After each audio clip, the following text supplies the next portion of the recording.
So we'll kickstart it with this, and I've got my recorder going, so hopefully that's about right with the guys over there at 10.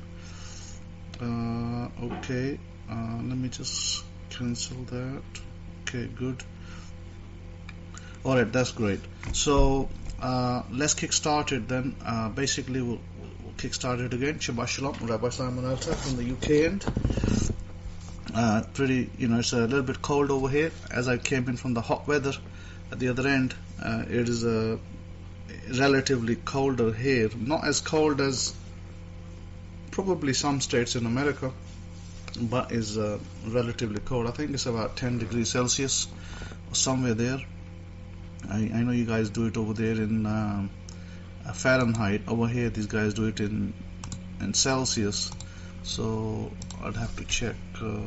I'll have to check the temperature here in what is it in Fahrenheit. Let's just have a quick check. We're looking at about 15 degrees. It looks like it's 58. So we're about 58 Fahrenheit over here. For those of you who want to know the conversions, I've actually had a little bit of a cold and flu that I'm just coming out of, as you could probably hear it in my voice. So cold, flus and things like that. I'm gonna get used to this weather a little bit, then I'll be heading back off again. So right, I had some questions in an email, and I thought that it will be useful for other people to also be able to see what it is that they want to do. 1 second.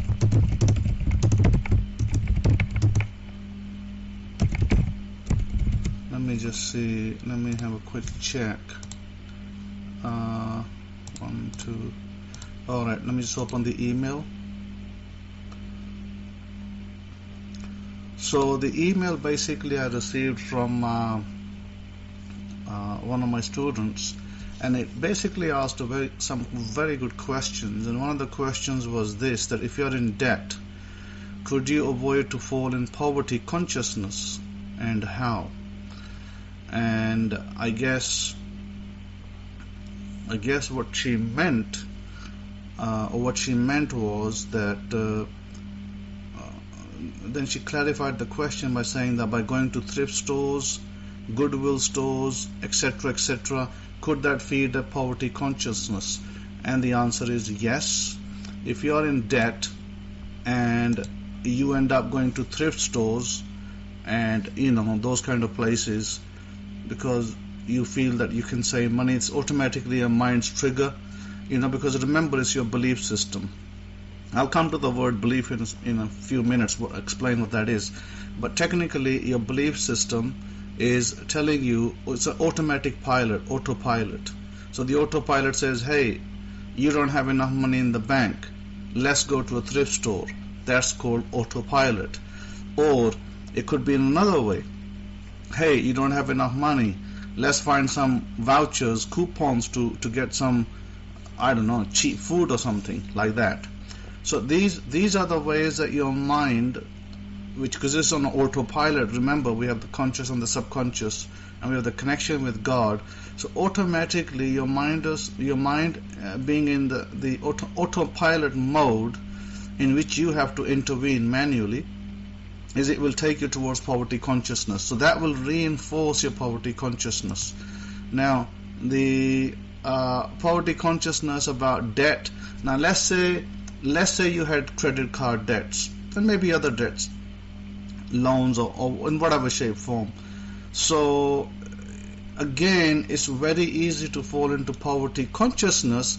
And how is that possible? Is because you may be enticed with, you might have the bank sending you an offer and saying, hey, if you transfer your balance over from where you are, and let's just say for argument's sake you pay 17% annual interest, and another bank may entice you and say, we'll send you another card and we'll give you 5% off. And you might snap it up and say, oh, that's great, people do that. You see, if that was like a one-off event, and you wanted to, you worked out your calculations, and you worked out that, hey, if I get 5% discount, I will save, I don't know, let's just say you save, £10 a month or $10 a month. You save $10 and you work out that your total saving is $120. An alternative could be that, if the universe is trying to help you. Now, this is a difference between poverty consciousness and not poverty consciousness. If you are looking to pay your debt off and you've written your affirmations and you're working on them and things are happening behind the scenes, and then what happens is, out of the blue, you're not looking for it. See, there's a difference between looking and not looking. That's the difference between poverty consciousness and not poverty consciousness, is when the universe hands it to you, when God hands it to you. So poverty consciousness is when I want to buy a blanket and I say to myself, rather than spend $10 in Walmart, I'm going to go to a thrift store and buy it for $2. That's poverty conscious mind. That will drive your poverty conscious belief further, and it will cause you further grief down the road. That's poverty consciousness. Now, absolutely right, Rabbi Kefa. Looking at America, Rabbi Kefa is saying, look at America, loads of debt, yet she spends money like she's the richest country in the world. So shall it be belief. Yeah, absolutely correct, because you've heard the leaders say that they wanted to sign a bill, stimulus bill for about 4-point-something trillion dollars, 4.7 or something, and it's been whittled down to, President Trump didn't agree. President Trump said that he wants less, and it came to 1.7, and then the Democrats didn't agree with 1.7. They wanted more because they wanted to cover people like child credits, tax credits, and all that, because they said that Mr. Trump's bill will favor the rich and not the poor, and so on and so forth. And so what happened? Mr. Trump then upped it to 2.2 trillion, but Nancy Pelosi's asked for 4-point-something trillion. I think that she came down to 2.7 trillion, and so back and forth, it's going like that. My point is this, to sum up what Rabbi Kefa is saying, that America is in a lot of debt, and yet America continues to borrow the debt and continues to service it, because we are running into negative interest rates over there. Now, the belief system in America is exactly right. It's the richest country in the world. That's the belief system. So the belief system is what drives the economy, and so this is how it works. And you know from 1929, when we had the stock crash back then, to present day, a lot has happened. The country was debt-ridden back then, and it came out of the debt. It went through a couple of wars, maybe even more than a couple of wars, went to about 4 or 5 wars, and it still came out real good. So the point, bottom line, don't think to yourself that just because you got $10,000 credit card debt or $20,000 credit card debt or loan, that is somehow the end of the world. It's not the end of the world, because it's your belief system that will run you either above or into the ground. So you can either dig yourself a pit and you'll fall into it, or you dig yourself out of the pit. Now, it's all about the belief, and we'll come to that word belief, because I think that's an important word. It's a little bit misconstrued in religious ideology. Surrounded by mysticism and religious ideology, the word is meaningless. Belief word has no meaning, because it's nonsensical word in real life, if you follow the religious ideology. But I'll tell you what it actually means hopefully in this lecture. So my point is this, that if you believe that you're poor, then that's your belief system will drive you into more poverty. If you believe that you are rich, then your belief system will pull you out. So that is called digging yourself out of the pit. So what you have to deal with is not the semantics, but the belief system. What is your belief system? Now, if your belief system says that you are poor and you have to go to a thrift store, then you are nourishing your poverty consciousness. And same way, if your belief system tells you that you owe, let's just say $10,000 debt, maybe more. If your belief system tells you that you owe $10,000 debt and you got to go search for other cards which will have lower interest, which will have to pay it off, excuse me. So you're actually driving yourself more and more and more into debt. Let me give you a very good example. In England, there's a guy, and some of you British people out there will know this, Money Supermarket, I think, or MoneySavingsExpert.com. Yeah, his website is called MoneySavingsExpert.com, and I think his name is Lewis. And let me just double check on that. And the thing about MoneySavingsExpert.com, and the guy that's that's running that website, he's a British guy, Martin Lewis. Yeah, his name is Martin Lewis. Now, what he does on this website, he gives you ideas about which cards to get, which loans to get, how to reduce your debt, and other things like that. Usually, he will tell you to, if you have a higher debt card, is to remove the higher debt and transfer the card to a lower debt, etc., etc., like a lower interest rates and all that. He kind of gives you guidance into that. But let me tell you a very important fact. Although what he does is generally seen as good, but actually is driving you into more poverty consciousness. Because what you're doing is you're always on the lookout for the next card. I mean, you're not saying to yourself, hey, I have $10,000 debt and I'm going to pay it off in 2 years. You're not saying that to yourself. What you're saying to yourself is, I have $10,000 of debt and I'm going to see if I can lower my interest and lower my monthly payments. And that is a surefire way, a belief system that'll drive you into further debt. You never want to do that. never ever want to do that. Why? Because it will be a spiral that will drive you further and further into debt. You'll never come out of debt. So how do you come out of debt? Let's say that you have $20,000 worth of debt. Let's say it's on 2 or 3 cards. Usually the finance companies, what they do, you might get companies in UK like Ocean Finance and some other finance companies. I don't know if those guys are still around, but there's some similar names. What they do is they come to you, they say, hey, how many cards you got? You say, I got 3 cards and I owe $20,000. They say, okay, we'll collate the debt together and we'll give you a better interest rate, and you pay one monthly fee, you pay one monthly installment of your entire debt, and we'll pay the cards off, and you'll pay your debt over 10 years, 15 or 20 years. They do it like that. Now what they do is also putting you in poverty consciousness. Why? Because they make sure that you stay in that debt for another 10, 15 years at least. You'll never be able to pay that debt off because you already consolidated your 3 cards. If you had 3 cards, let's say, you consolidated them, and now you're looking to make a lower payment than you did before, and maybe the interest rate looks better, but actually it keeps you in debt. And that's what banks like to keep you in debt. That's how banking works.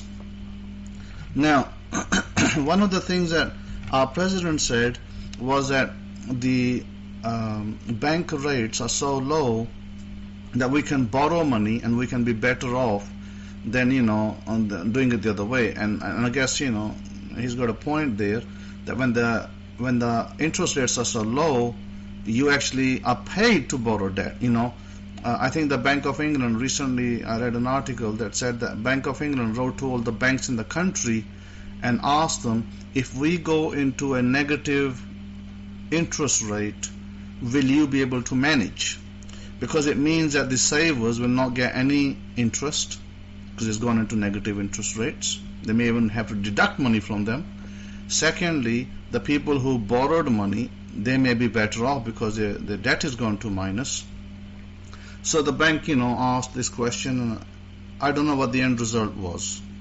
Yeah, savers of cash lose. That's correct. Savers of cash will lose out in that, and people who owe debt will probably be somewhat better off. So how do we deal with credit card debt?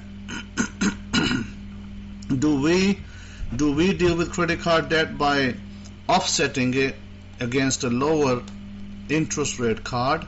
The financial experts will tell you that's the way to go, and I will tell you that is not the way to go in the long run. Why? Because all you do is you'll keep your debt and it'll just fester for longer. So how do you deal with debt? Now let's say, I'll give you an example of my cards in the UK. My banking cards in the UK, they charge me about 21 to 23% interest per year. Okay, without any special discounts, about 21 to 23% interest. Now my American cards, on the other hand, they charge me about 17%. So, right, Daniel. So Dave Ramsey and Clark Howard in Atlanta. I see. Okay, so they do the same thing over there, right? Like Martin Lewis. So what happens over here is this is the way you get rid of debt. Now it's not going to be. You're not going to get rid of debt by getting a discounted card and lowering the payments, because you only end up spiraling, into the worst state, because you prolong it. Because it's like you're stealing. I don't know if that's a good analogy. Stealing from Jack to pay David, maybe something of that effect. But that doesn't help you. How do you actually change your belief system? The way you have to work it for debt is you have to change your belief system. You have to tell yourself that you are going to pay this debt off, and very soon you're going to pay it off. That's what you have to tell yourself, number one. Number two, I'll take my example. I won't follow anybody else's example. If I had a debt of $10,000 or $20,000, even $50,000, what I would do is, if my monthly payment, let's say, was $200, that's right, yeah, that's the one, Daniel. I was trying to think of that. Robbing Paul to pay Peter. So if I had a $50,000 debt, or maybe less or more, then what I would tell myself is that, of course, the only way, how do you write an affirmation for it?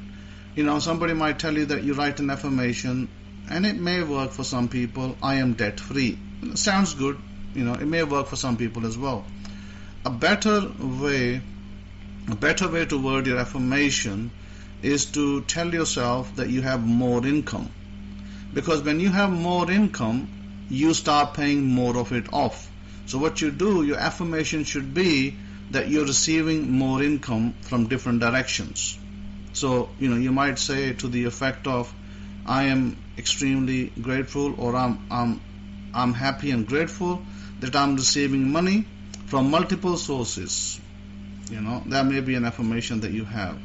And that means you're receiving income from different sources. So what you tell yourself, belief-wise, is that you're going to pay the debt off. Like if you were only paying $50 monthly, then you start paying $60 instead. In other words, you increased it, you upped it by 10.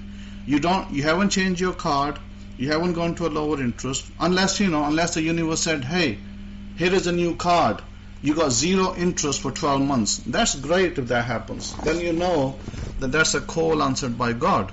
You take it, you're happy, you got 12 months free time. You can still do the same thing.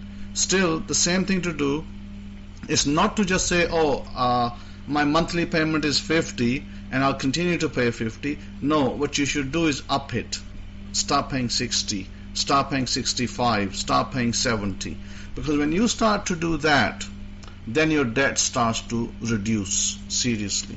Because when you make $20 extra payment a month, that's when your debt starts to shift from many, many years to less years. Now, the affirmation on your side should always be to increase your income. Because if you increase your income, then you can pay more money into your service your debt better. But if you are just focusing on debt, then somehow it will also make you focus on lack, and lack will increase your debt. So that's why I would recommend on the debt front that you write an affirmation that increases your income. When you get your increase of income from different sources, then that means that you can service your debt better. That's my suggestion to you. So instead of saying, you might say I am debt free, sounds good, or you might say all of my loans are paid off in full. That's actually good as well. But even better would be to say that I am receiving income from different sources on a continual basis, and then you just use that money to pay off your debt. Right? You don't even have to say nothing, you just use it to pay off your debt. Now, that's a belief system. Now, what does belief mean? And I'll take you into the Bible, and the word for belief in the Bible, if we look at the word, let me just do a little scan over here in the Bible, especially the New Testament, and it says, Matthew chapter 8 verse 10, when Jesus heard it, he marveled and said to them that followed, verily I say unto you, I have not found so great faith, no, not in Israel. Now this was said, the word faith here has a Greek word pistis underneath, and of course the Hebrew word emunah. So when he said this, he was referring to a man, a soldier, basically a centurion came to him, and the centurion said, for I am a man under authority, having soldiers under me, and I say to this man, go, and he goes, and to another, come, and he comes, and to my servant, do this, and he does. So basically this centurion came to him and asked him, he said, Rabbi, I'm not worthy that you should come under my roof, and he basically wanted a healing for one of his servants, either his servant or his son, because different manuscripts say different things. So he said, he asked Jesus of Nazareth to heal his servant. He said he was tormented and he wanted him healed. And Jesus, when he said to Jesus that you don't have to come under my roof, that you can heal him from where you are, and Jesus was very impressed with him, because then the word pistis in the Greek is used over here. So what does it mean? Does the word pistis, Devora, I'll come back to your question in a minute. Does the word pistis mean believe as a traditional Christian dogma? And the answer is no. Because in Christian dogma, what you're basically told is that if you believe Jesus saved you, then Jesus has saved you. So it's a trick of the mind. You don't see Jesus. Some of you probably never seen him. It's a belief system. You're made to believe that he's there and he saves you. Saves you from what exactly? I'm not sure. Because this is you have to first create a straw man, and then you have to attack it. So what is the straw man in this argument? The straw man is the belief that you need saving. That's the straw man. And then when you need saving, then you need a hero to come and save you. Then you need the Messiah to come and save you. A Messiah can be anybody. It doesn't have to be Jesus. It could be your next door neighbor. So the straw man is created by Christianity, and then the straw man teaches you that you got to be saved. You got a problem. And so when you believe that straw man, then now you got to call for a savior. And Ed is saying that Christianity takes all of the creative belief energy and refocuses it to believe in any airy-fairy heaven, to believe your sin. Exactly. So what Christianity does, it creates a straw man, a number of straw mans. First straw man, that you need saving. Second straw man, that you are a sinner. Third straw man, you're going to go to hell if you don't have this, this savior. Excuse me. So all these straw mans are created for you to embed with a belief that you need saving. So what happens? You're worried, you're in fear, you're terrified, what's going to happen to me after I die? And so you grasp for a savior. And so they give you a savior So what Christianity has done, they first identified a problem that never existed in your life. Namely that you're a sinner, you're a bad person, you're going to go to hell, even if you committed the least amount of least error, you're still going to go to hell. So that's a belief that they entice you with, and so then after that you're looking for a way out. So and then Jesus comes in, riding on a white horse. He envelopes you and you hey, Jesus my Lord, and you're safe. Boom. That's a total fallacious dogma that you are brought into in order to then remove you from that dogma. So what does belief in this mean? Belief simply means that you believe in yourself, that you're saved. As long as you believe, you're saved. Now, nothing physical has happened, by the way. There is no physical sin that you committed that you know of. You're not exactly a bank robber. You're not a thief. Most of you people who are listening to this, probably very ordinary people, trying to live upright lives. But they have put this belief system in you. So now you're searching for a way out. And so, Superman has to come and save you. Being Jesus of Nazareth, he's the Superman for you. So he's got to come and save you. So the belief system here is a false belief system. And the false belief system is what kills you. It's what drives you nuts, and what drives you from one church to another, from one denomination to another, and it never ends. I've seen this go on in people's lives for years. They're changing denominations every few years, changing pastors every few years. But the Torah doesn't take you there. You see, the Torah is totally different. Torah presents before you the Torah does not give you a straw man. The Torah doesn't say, hey, you're a sinner. Hey, you're going to go to hell. You need a savior. The Torah doesn't do that. What the Torah does, it sets before you a covenant. And it says, here's a covenant. These are the stipulations of the covenant. If you do this, you got nothing to worry about the rest of your life. Are you willing to accept the covenant? You say, yes, sir. You have the covenant. No more savior. No more nothing, no more sin, no more hell, nothing. So the Torah did not have to create a straw man or a number of straw mans to entice you and to make you think that you're a bad person, an evil person, and you have to be removed from society or put in some church that is going to help you. Torah takes completely different approach of emunah. In Torah, the emunah, or even in the Greek pistis, it doesn't mean what you're taught in churches. It doesn't mean to believe that you're going to go and ascend into heaven. It doesn't mean that. That's a false belief system or the false wording that you're made to believe. Pistis doesn't actually mean like airy-fairy belief. Pistis doesn't mean that. Pistis doesn't mean that if you believe that you're a millionaire, that you'll become a millionaire. Pistis doesn't mean that, by the way. Pistis actually means that you got to be secure in yourself. Pistis is not a blind belief. Pistis is not this blindness about Jesus is coming and he's going to save me, he's going to remove me from this and that and the third. Pistis is about a sure fire belief in yourself that you already have achieved something that you desire. That's what pistis actually means. So remember, in this man's discussion, the centurion, he did not say, oh, I believe that you will come to my house and that you save my servant. So the question is this: did he believe? Did the centurion believe that Jesus has to come to his house and touch his servant and then he'll be saved? No, the centurion actually believed within himself.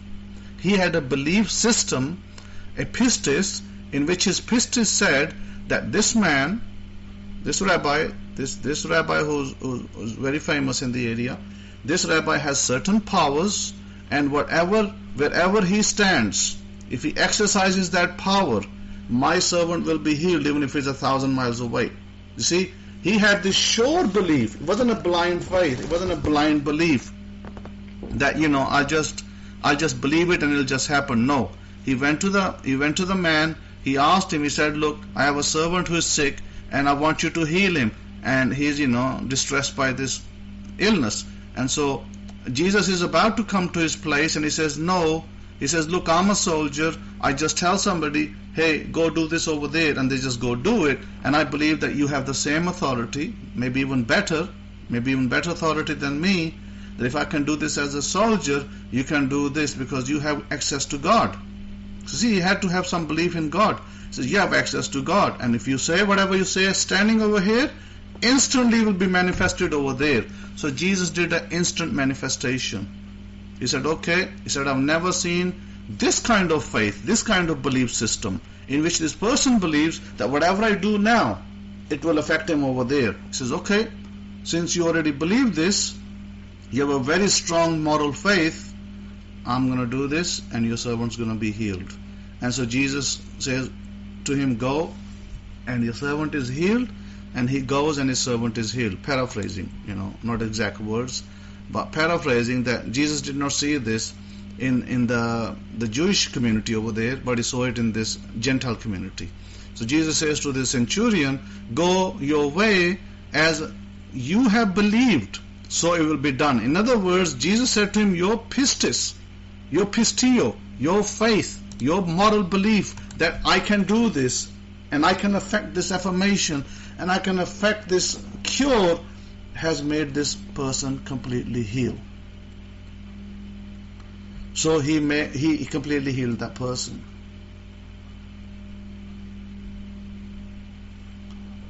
So this is the product of what the actions of the man, in this case being Jesus, and the belief pistis of the centurion, which wasn't airy-fairy, by the way. It wasn't like I'll die and I'll go to heaven. It wasn't like let me stand over here and I'll see this man fly up in the sky. It wasn't like that. The centurion's belief was solid. It was like I already have it. It was like I just got to ask him and it will be done. And that's how it happened. So it was a solid belief system. The same way. If your belief system, let me give you an example. Some of you struggle with manifestations because this is all new to you. And by the way, I've pushed out my book on the internet, Bullseye, The Laws of Manifestation. Some of you who may want to acquire it might want to look at that in Amazon because it may help you a lot in that area. What you need to understand is, let me give you an example. And I'll give you a good example so you can use it. Yeah, that's true, Eddie. That was your creation, the cover. It came out really nice. So let's take a real example for a change. Now I'll come back to Devorah first, and then I'll go back to my real example. Devorah said that I wrote, "Why am I debt free?" affirmation. That is actually fine. That is actually fine in that it does, it will lead you to that debt freeness. But let me give you another way, Devorah. Instead of saying, "Why am I debt free?" how about you say, "Why do I have $100,000 in my bank?" How about that way? See, you work for the $100,000 and not for the debt. So when you say, or you can say, "Why do I have $1 million in my bank?" That's even better. So when you get your $1 million, whatever your little debts are, you just pay them off and boom, boom, and you're done. You got spare money to use. Now, how did you get to the $1 million? That's what I'm going to come to now next. Let's say that you desire to have $10 million in your bank. It could be 10, it could be 5, it could be 50, it could be 400. It doesn't matter. The figure is not important, okay? The figure is what you decide. If you decide to have 50 million, if you decide to have 100 million, that's up to you. I'm not here to tell you it can't happen. It can happen. Exactly, Rabbi Kefa. The figure is not important. Is how you're going to do it. Let me explain to you how you're going to do it.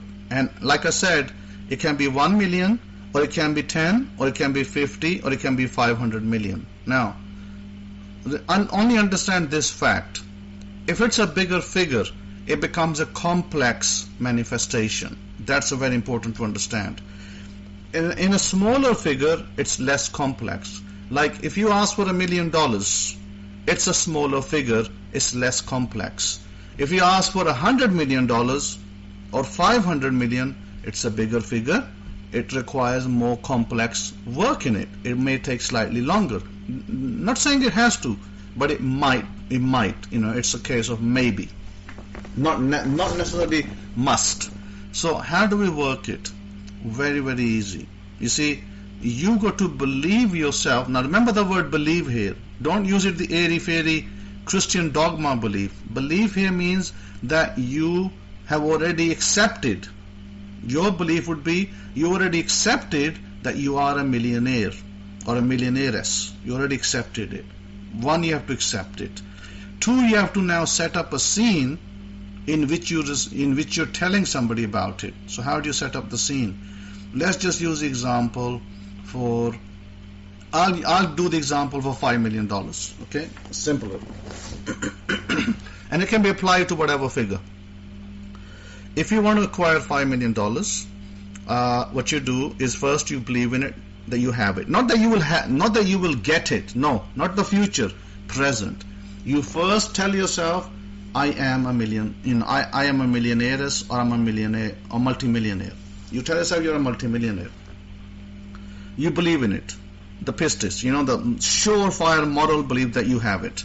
You believe that. Now how do you exercise it? What you do is you set up a scene in which, let me give you an example of a person in the room. Let's use Rabbi Kefa as an example. Rabbi Kefa gets $5 million, and Rabbi Kefa, the first thing, what would Rabbi Kefa do? The first thing, Rabbi Kefa will phone his wife from work. He suddenly found out that he's acquired $5 million, whether it came to the lottery, whether somebody handed him a gift, whether he found it on the road, doesn't matter, wherever. So Rabbi Kefa just acquired $5 million. Maybe he got it from a jackpot win, maybe he got it from some other way. So Rabbi Kefa, the first thing he does, he picks up his phone, he phones his wife and says, honey, I've just received $5 million.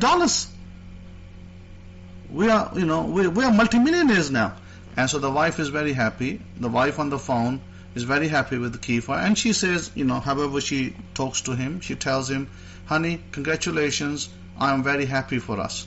And that's the end of the conversation. Very short conversation on a phone that Kefa is making an imagination scene in which he's phoning his missus, his wife, his Aisha, and is telling her, honey, I've just acquired $5 million. We have $5 million in the bank. Congratulations. We can now buy a nicer house and we can get a better car. And the wife turns around and says, I'm very happy for us, Rabbi. And she's not going to call him Rabbi Kefa. She's going to say whatever she calls him. Honey, I'm very happy for us. I'm so happy. I look forward to seeing you tonight at home, and we'll work our plans, what we're going to do. So that's as much of the conversation that needs to happen. Now it may be shorter than this. It may be shorter for some of you. So you would have this conversation maybe with a daughter, maybe you will have it with a son, maybe you'll have it with a wife or a husband or somebody else. Doesn't matter who. The whole idea of the conversation is already done. You already have it. It's already in your bank. And you're just telling that to your father, to your brother, to your mother, to your sister, to your daughter, to whoever you love, whoever's your loved one. Give me a second, let me just, somebody at the door.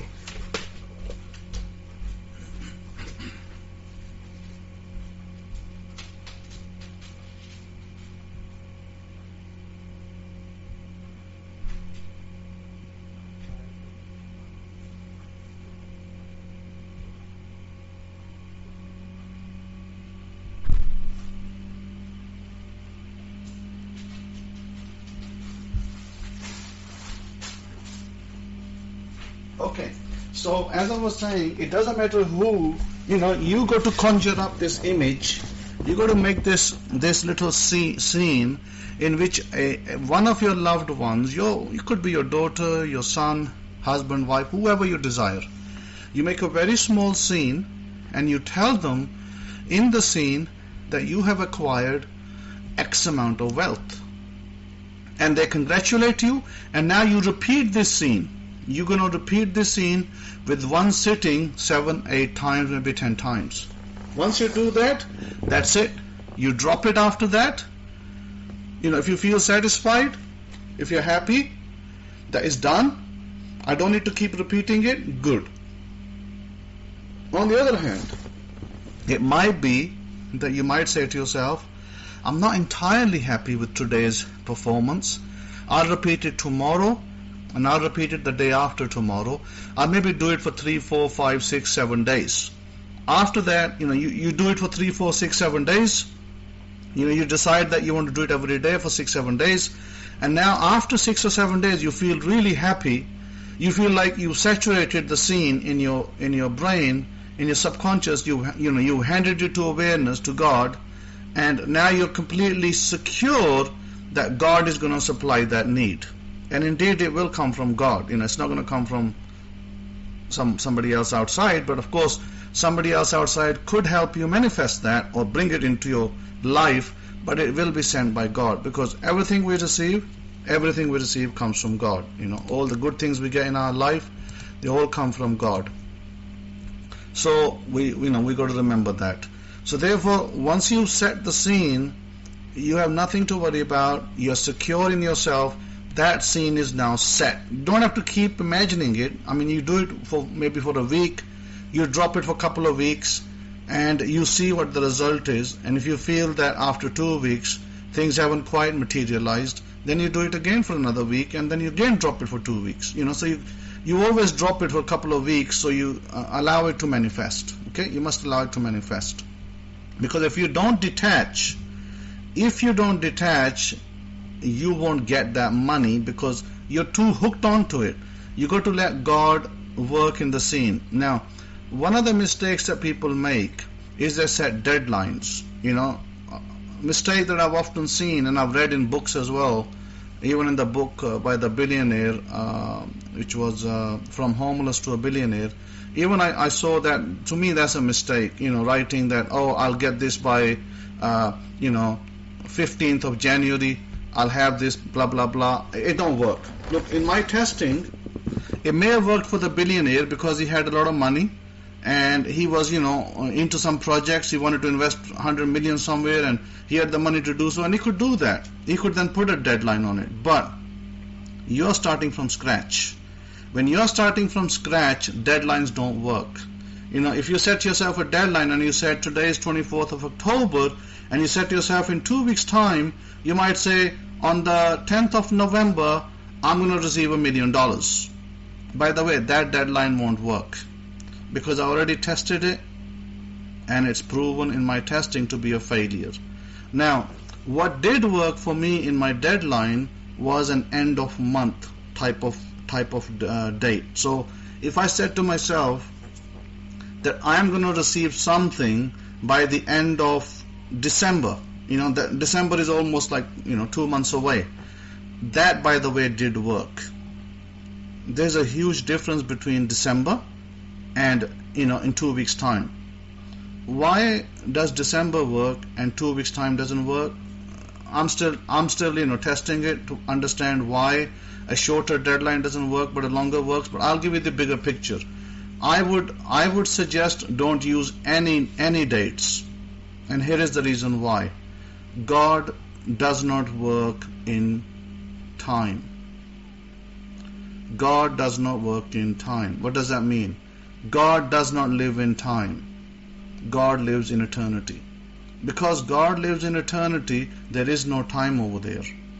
God is outside of our time and space.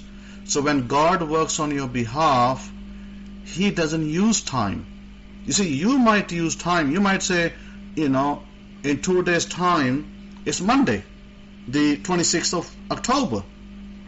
But God doesn't see it like that, you see, because when you hand your affirmation, when you hand your imagination to God, God is completely free of time. Now, if you try to restrict God, yeah, absolutely, Rabbi Kefa, is an invention of man. If you try to restrict God by saying, hey, God, give me this manifestation in 30 days. I want it in 30 days. God will not deliver it to you in 30 days. Why? Because God doesn't need time to be restricted. You cannot restrict God with time. That is a biggest stumbling block for many people. I see this all over the internet all the time. People saying, set a deadline and ask for this and it will come. No, it doesn't work. So the only deadlines that I have seen working, and again I say loosely, are the end of month deadlines, like end of year, end of month, end of 6 month, those kind of deadlines. So in order to prove yourself, you can test it out. I encourage you to test it out with times, and you'll see the results for yourself. But my results proved that if I set a deadline, if I said to myself, I will do something by the end of December, I found that was more better than saying I will get this by November 15. That never worked for me, November 15. And Deborah, you're asking that does scripting and releasing negatives on the new moon help with receiving manifestations? Yes, it does. Now, it does, yes. Now, let me come back to something else which I think that Daniel pointed out that he was having some difficulty with, and this is where I'll be able to help assist you, because Daniel was saying that, he was getting a little discouraged with affirmations because he thought that it was taking a long time. So, Daniel, there's two things you need to do. Number one, you must make sure that you create a scene, just as I described with the money. A scene could be for something else too. Acquiring a house, acquiring a vehicle, acquiring money in the bank. It's got to be a scene for everything. So you got to make a scene, and you got to act on that scene as if you already have it. Don't say to yourself, I'm getting it in a week's time. See, this is why we don't set deadlines, because if you said, I will get it by March 31st, 2021, you set a deadline, you already made yourself a failure. Why? Because you put it into the future. You didn't say, I have it, you said, I will get it. That's the failure. So what you may want to do is you want to set up a scene, and in that scene you already have it, and you maybe by a relative, you're being congratulated, and things are moving in your manifestation. And also you got to repeat that vision, that imagination 6-7 times in one sitting. 6-7 times in one sitting, maybe for 5-6 days, and then give it 2 weeks off. Very simple, 2 weeks off. Now, what if after doing that you're still struggling? What if it's not coming to pass? Let me give you the next bit of the formula. I think I already gave it, but people maybe haven't understood to date. This is where the creation sounds come in. I made the meditation audios with the creation sounds. Remember the sound of ah, the ah sound, the ya sound, the sound. I would suggest to you what you do, you record the sound, the mim sound. You record it. When you record that sound, I would encourage you to record it for about 4 minutes, 3 to 4 minutes most, no more than that. And all you would do is you do the sound or the ma sound. It will go something like this. Ma, ma,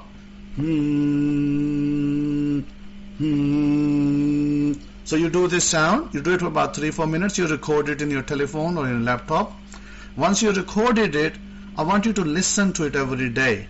In the morning, first thing when you're free, listen to that sound. And last thing before you sleep, listen to it. That sound will activate areas of your brain, like your midbrain, your right side of your brain, other areas, your pineal gland. It will activate areas in your brain that will bring in manifestation faster. This is where the sound comes in. Remember, God created the universe out of sounds. Once you remember that, you'll never make the mistake of not getting your manifestations. Another thing you can write, another affirmation you can write, which says this, which says as follows. Now let me actually see if I can actually find it. I may have something written similar to this already, so I can find it. Yes, here it is.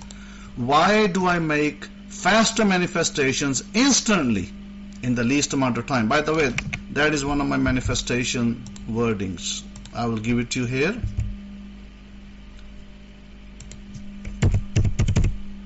This one, I just written it for you. Why do I make faster manifestations instantly in the least amount of time?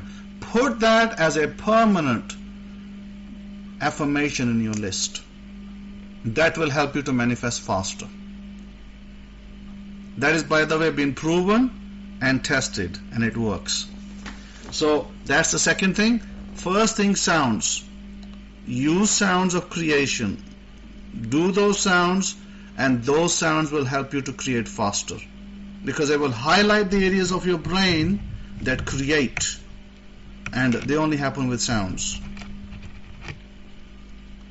Olivier is saying that he manifested his apartment in Paris or in France in 2 weeks with the midbrain meditation and imagination every day. Absolutely great.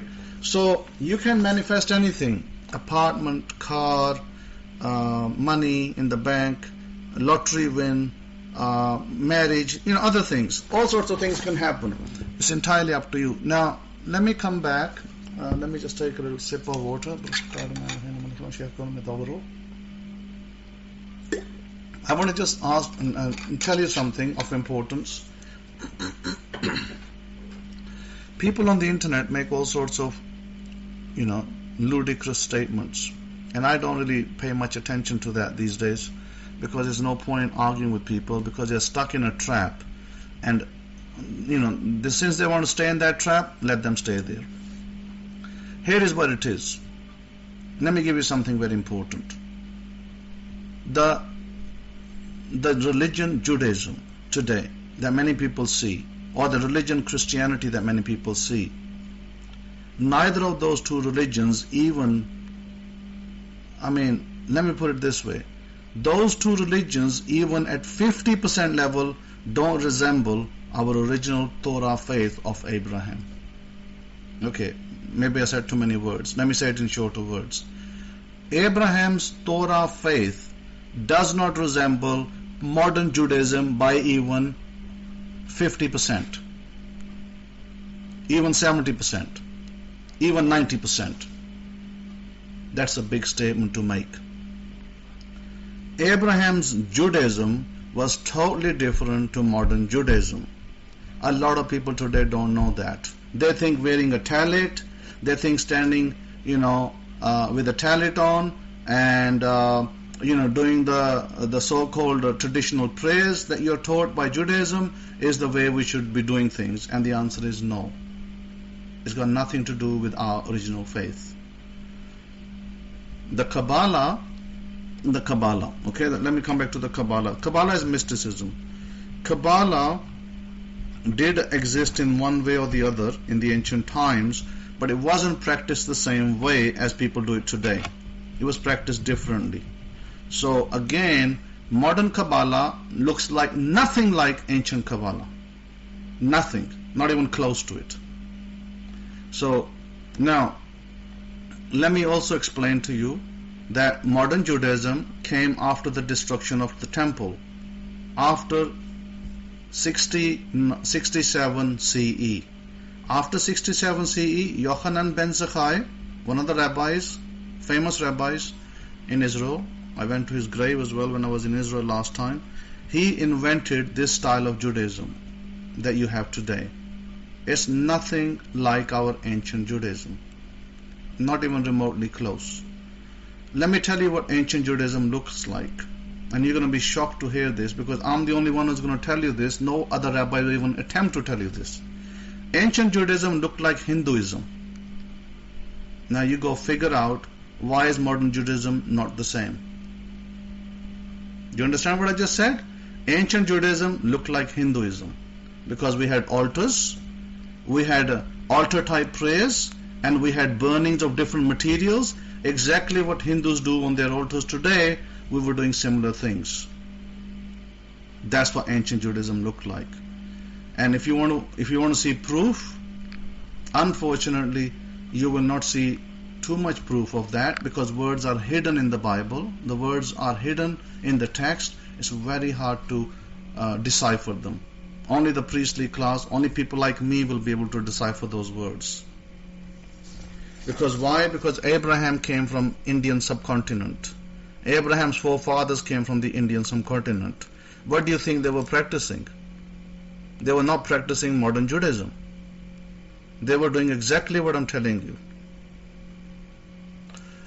That's absolutely true, Olivia. The Hebrews didn't come from Africa; they came from India. So, having said that, modern Hindu practices resemble. When I say modern, they're not exactly modern; they're ancient. Those Hindu practices resemble ancient Judaism. That's right, Eddie. That's why the 10 tribes easily followed idol worship, and Jeroboam was able to set up 2 idols, and they were happily worshipping those idols. But you see, that's where it came. That's the evidence. The evidence is there in the Tanakh. It's right there, but people overlook it. People ignore it. You see, what Jacob did, Jacob took a stone, just as the Hindus do today. They took a stone and he put oil on it. So the Hindus would put oil on it, they would put milk on it, and by the way, our people did that too. We put oil on it, we put milk on it. But they won't. Modern Judaism is not even remotely close. So, if you want religion, you can go to a church, you can go to a mosque, you can go to a synagogue. You get all the religion you desire, but you will never be able to manifest diddly squat. Diddly squat is a British word, by the way. I use it over here, and they usually use it over here. The British people use this. They say you can't do diddly squat. And by the way, diddly squat means that you won't be able to do anything. You will not be able to manifest a single item if you follow modern methods. And the roti. By the way, the roti, chapati, the what they call cake in the Bible is not cake. It's actually made of wheat. It's what we call roti. It's chapati. It's unleavened bread. It's all over the Indian subcontinent, all over the place. But you'll never find that in Israel. Eddie is saying, is Israel permitted to put oil or milk on natural stone altar for blessing? And the answer is yes, you can. Yes, you can.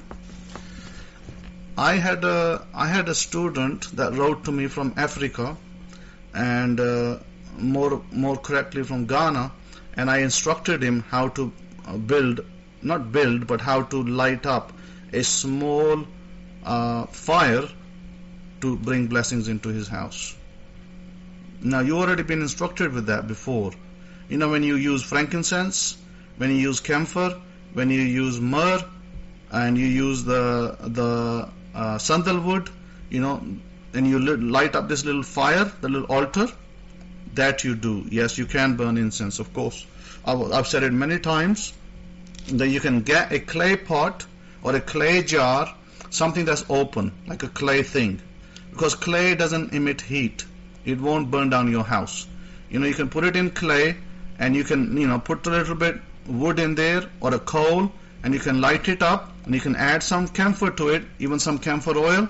You can add some frankincense oil to it. You can add some sandalwood oil, because America and England, oils are all over the place, easier to manage, easier to get. In India and Pakistan, we can get the real stuff. A lot more easier to get the real stuff than the oils. So we do it with the real stuff. I was doing it in Pakistan. I did it in my home. And my wife was like looking at my face and saying, "Are you a Hindu now?" And I told her, nothing about our faith. This is nothing to do with Hinduism. This is what we do. So the problem is this, that because of what you see in movies and pictures, our faith is nothing like that. Nothing like that. So this is why, you got to drop all this nonsense of modern Judaism, and you got to go back to the ancient Abrahamic Judaism. Yes, you can get the stuff from Indian stores. They call it kafur. The white, we call it camphor, they call it kafur, and you can get that white stuff. It readily lights up. I taught my Aisha over there in Pakistan how to light it up over the oven, and so very easy able to do that. Very easily able to do that, and it's very, very beneficial for your house. For your property, you don't have to smoke the entire house. You can just do it in the living room, or you can do it in the kitchen, as long as be safe. I say the clay jar or pot because it's safer. It won't catch fire. It won't come out of there. It'll stay there. Otherwise, you use metal, and with metal it will heat up, and you might get your fingers burnt. So I suggest the best one is the clay one. You can get these clay plates. These are like clay. They're readily accessible in India and Pakistan. You can get a clay plate, and you can put your little coal on there. And you know what I did? I went to a village and I got a cow pat. I said to the lady in the village, who was a relative of my Aisha's, I said, "Can I take 3 of your cow pats, please? They're dried up. I need them for my exercise." And she said, "Sure, yeah, take it." So the auntie, she packed it up into a shopping bag, 3 of them, 3 big ones, and I took it home, and I was using that to do my lighting. So if you can get cow pat, it works great. It works great with coal. It works great with wood, and it works great with. In America, you can do it with coal, or you can do it with small pieces of wood, dried wood. It works great. You don't need to worry about cow pat over there because you won't find it. So if you're in America and Europe, use wood or coal. Just put one coal in the little clay plate, and then light it up, and then you just add some camphor onto it. Camphor, frankincense, they have beautiful smells. Yeah, I'm pretty sure you have Kefa. Dry it up a little bit. You better go down searching for cow pat and drying it up. So if you can find dried cow pat, that's great. If you don't, then not to worry, because you can do it with coal and you can do it with wood. Now, the idea of that, lighting the fire, let me give you some secrets of our temple. The idea of lighting the fire is that it brings in wealth. The reason why we never stopped lighting the lamp, you remember we lit a lamp called a menorah, 7 candelabra. We built it out of gold, pure gold. We lit it every day. We never let it rest. Why? Because it brought in wealth to our nation. That's the secret behind it, by the way. And the light of that menorah, was seen by, many miles away. People would see this temple area, the south, and they see the light. So the idea of the light in your homes is not some kind of weird voodoo magic. It's not voodoo magic. It actually will bring in wealth into your house. Fire brings in wealth. So don't worry about what your brother will say, or sister will say, or neighbors will say. As long as you're doing it safely in your own home, you will reap the benefits of that as well.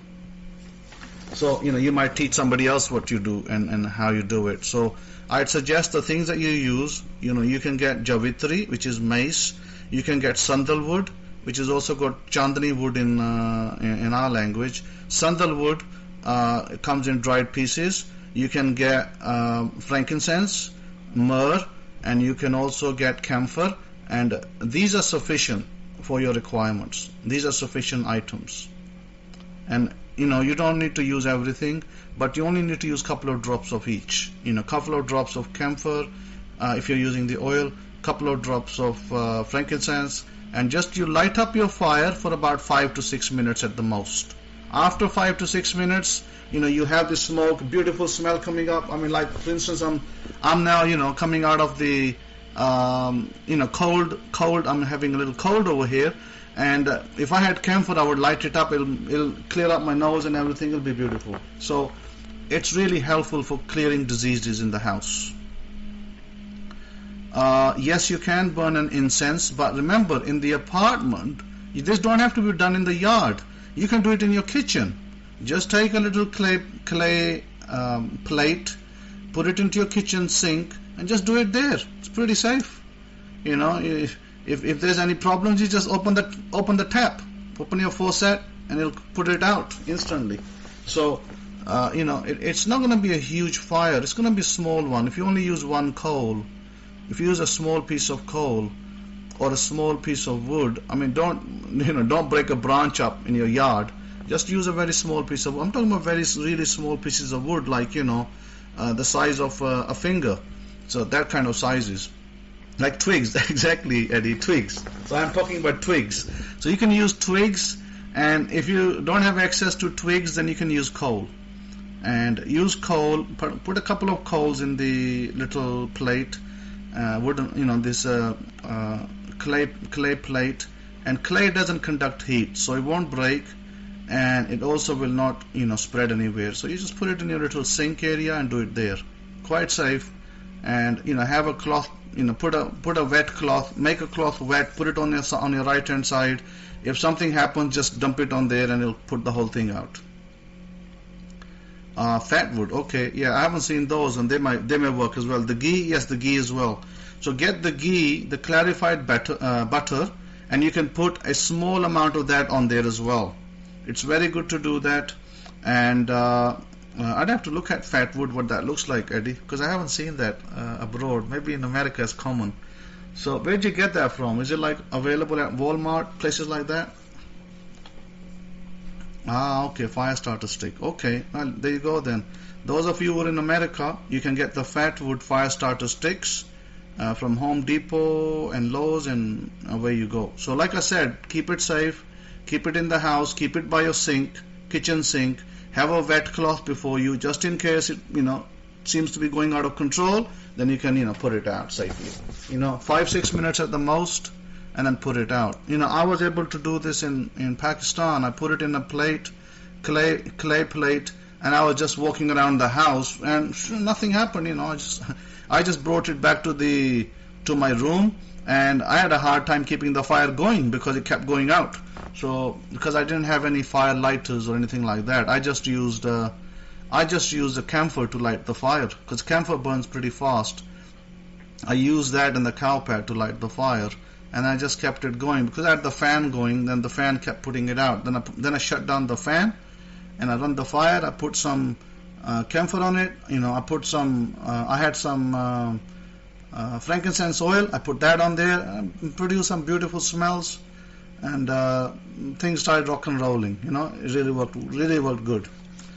Today for that, Eddie. So, like I said, that you're gonna find a lot of people are gonna make, they're gonna say to you, oh, this or that.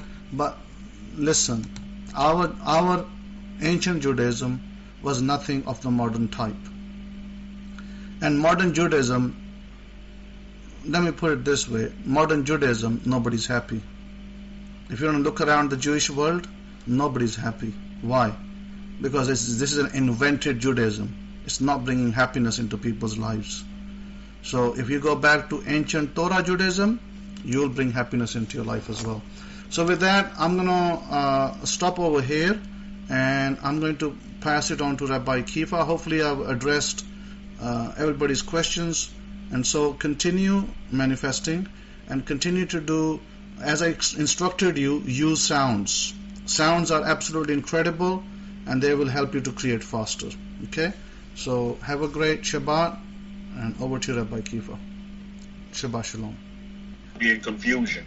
But before I get to the language part of things, I want to deal with our Parsha Noach, because I firmly believe that we can continue to get understanding and guidance from our forefathers on what Torah really is at the end of the day, and we understand that it's totally not a religion. It's totally not a religion. And again, it's a language issue. The Torah, many things have been taken from the Torah, and let's just say used, and for argument's sake abused. But again, it's a language issue, and thus leaving them confused. There is confusion in Judaism. There is confusion in Catholicism, and there is. Anybody want to debate me that there's confusion in Catholicism? Oh, there's much confusion going on. Why is there confusion? It's because the language is skewed. When you get down to the grits and the grains and the meat and potatoes, this is what you realize. And just like our Queen said in his lecture, what I think is pivotal, is like we all are learning a new language, aren't we? We are learning a new language. And if you don't understand this, you need to understand that Torah is a language. And once you understand that language, you'll come out of confusion quicker than no man's business. So it's very important that we understand the language, but the language needs to be taught, as I understand that as a child of Israel, and having a 1-year-old running around the house as well. We have to teach them we have to teach him the language of English. We have to teach him the language of Hebrew. He has to be taught the language, the Chinese language of Mandarin in the particular area where my wife is from. He needs to be taught these things. So it needs to be taught, and that's why it's so important that you understand the language. So one of the byproducts of a bad language is confusion. believe it or not, amongst all those other negative words out there, is that people will be confused. And what you see going on in America right now is just a lot of bad language. You see, because if you're a Republican, you already have bad language because Democrats think you're bad. If you're a Democrat, you have bad language. You see, again, it's all set up for confusion. Thus, people are confused because, I can't like you because you're a Republican. I hate you because you're a Democrat, and blah, blah, blah, blah, blah, blah. You like Biden, you like Trump. I mean, at the end of the day, what language is being put out? And it's a language that is antagonistic. It's a language that it's about, well, if, we can't agree to disagree. So, either you're for me or you're against me. But that's not the case. And that's not what the Torah says. The Torah is open to all. But again, when you begin to understand the language, the Torah is all-inclusive. It's not a selective group, from what I understood from the religion of Judaism. They make it seem like it's some kind of group, to where if you don't fit in by how you look, by how you dress, then you don't qualify. The color of your skin, then you don't qualify. But that's confusion, because the world wasn't, from the very beginning, the world wasn't made from that point. As you read in this parsha, is that during the times of Noah, is that they had what kind of language? They had a language. They only had one language. One language. Can you imagine that? And so when we talk about the 70 different languages, as I was meditating on this week, I was like, wow, we talk about the 70 different languages that are recognized in our Torah, in our Bible, the 70 different languages. Where did the 70 different language originate from, the 70 different languages?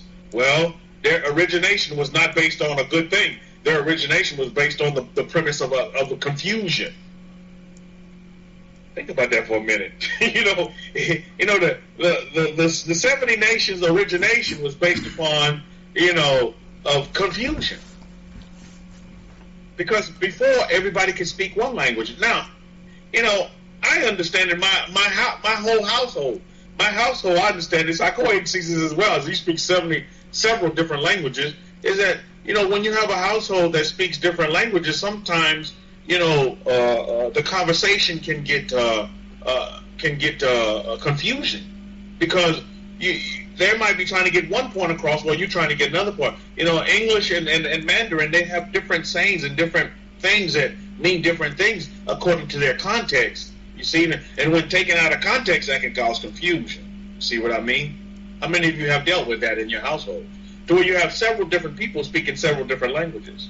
It can be confusing at times. It can be confusing. So you have to get to a point to where, okay, what's universal? What is universal? And what I see as universal is the Torah is universal. It's open.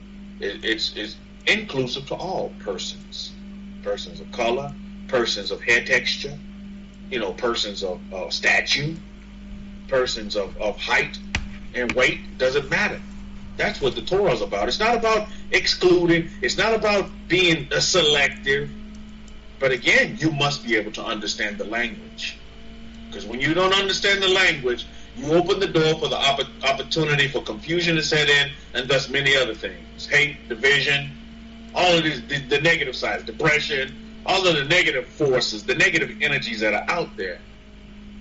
That you can be easily hoodwinked and swayed, and stumbling blocks can be set up. A journey. Because believe it or not, you're on a journey right now. Whether you believe it or not, you are on a journey.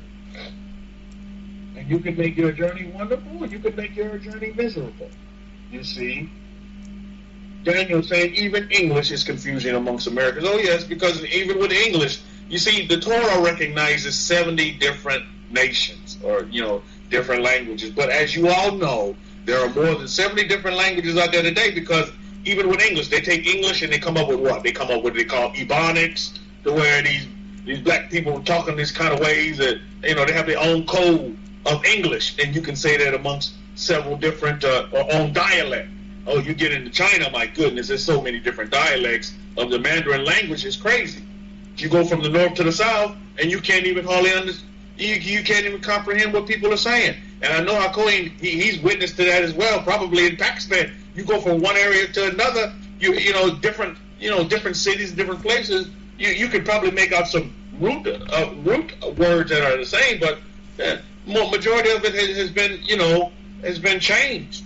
There've been additions to it, or they have their own particular way they express themselves. Language is so very important. It's so very important. And we're going to see that. That's in our history. Spanglish, right, good girl. It's good to see you back, good girl. But yeah, Spanglish is another one of them. That's another one of them that we have to look at. Let's go, Pharaoh. I have the Pharaoh exit stage left.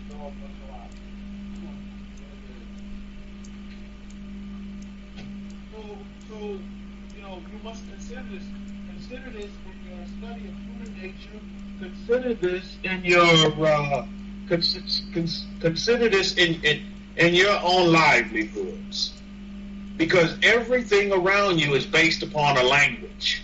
Believe it or not, it's based upon the language or the energy that you bring about when you go out for your 6 days of labor.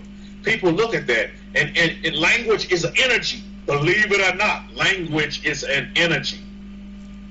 HaKohen tells you from our ancient ways of doing things that there's power in what? Not in what you speak, but in sound.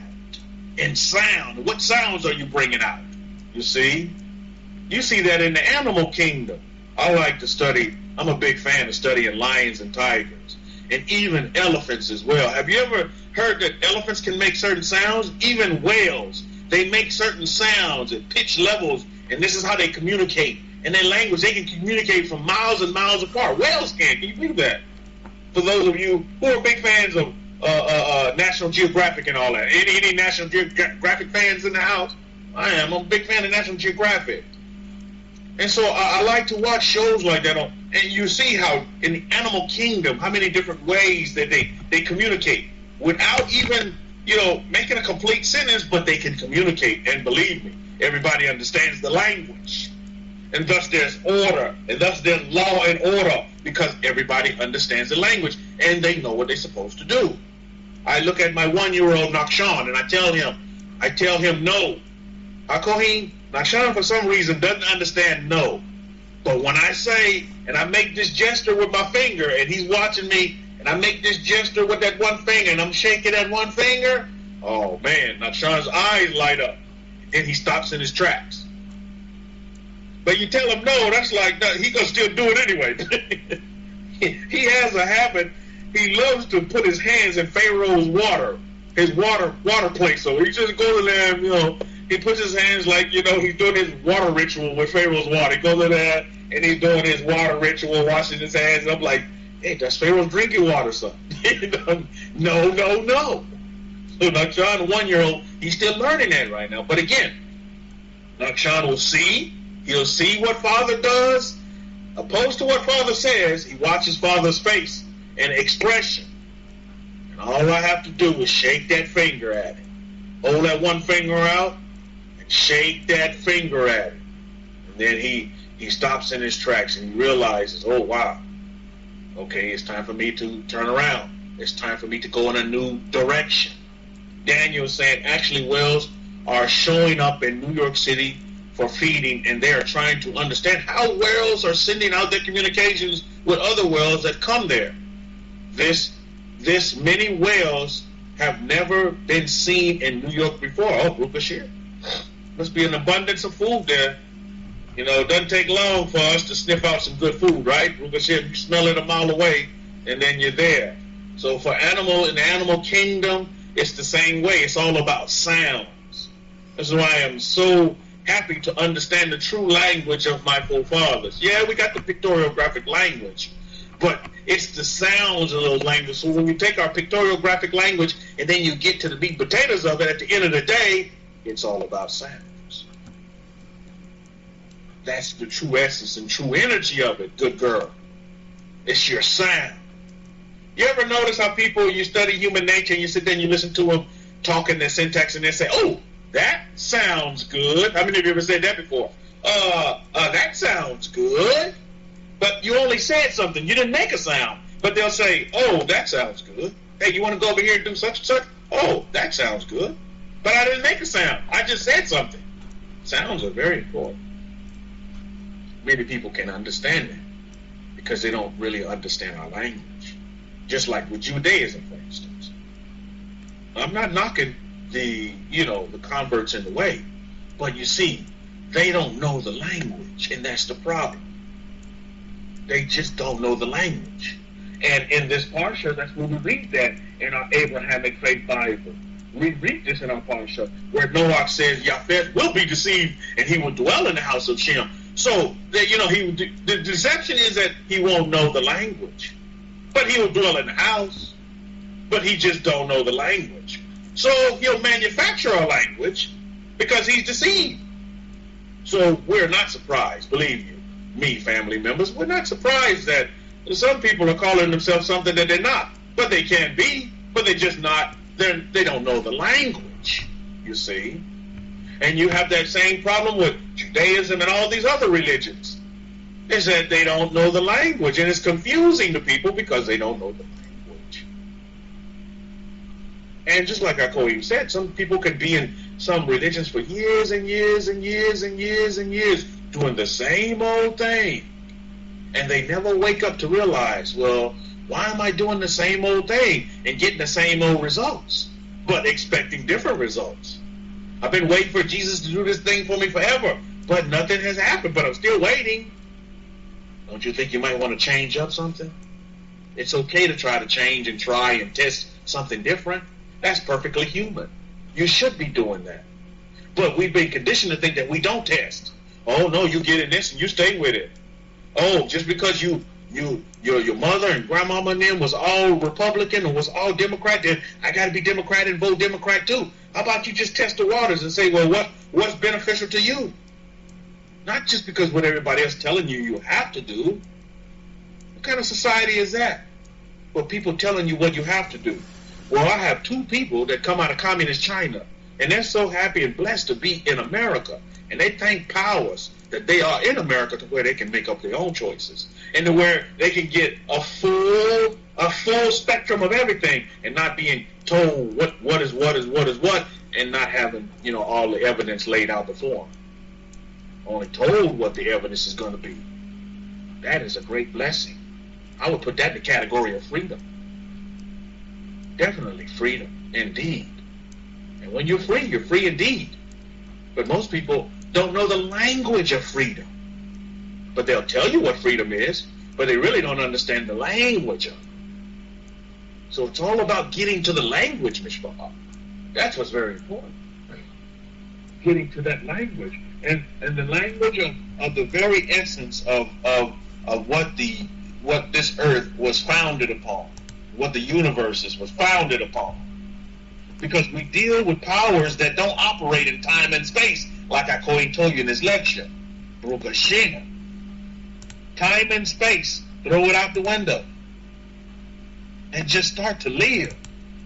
So this is why when we invoke our forefather Noah, you see, in human nature, it's like almost natural to begin to focus on the negativity.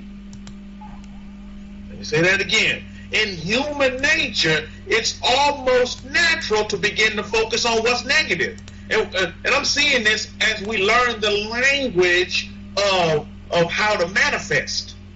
Is that one of the first things you focus on is all the negative. Well, how do I not think poverty? Poverty. How do I not think that way? Well, I mean, what do I... You see, we're coming from a negative standpoint to begin with. You see it, and the first thing that people want to do when in relationship, when they want to have a particular argument, is they want to bring up the negatives of the person and not the positives. You understand what I'm saying? So it's like we were almost conditioned to think a negative. From the, if we want to,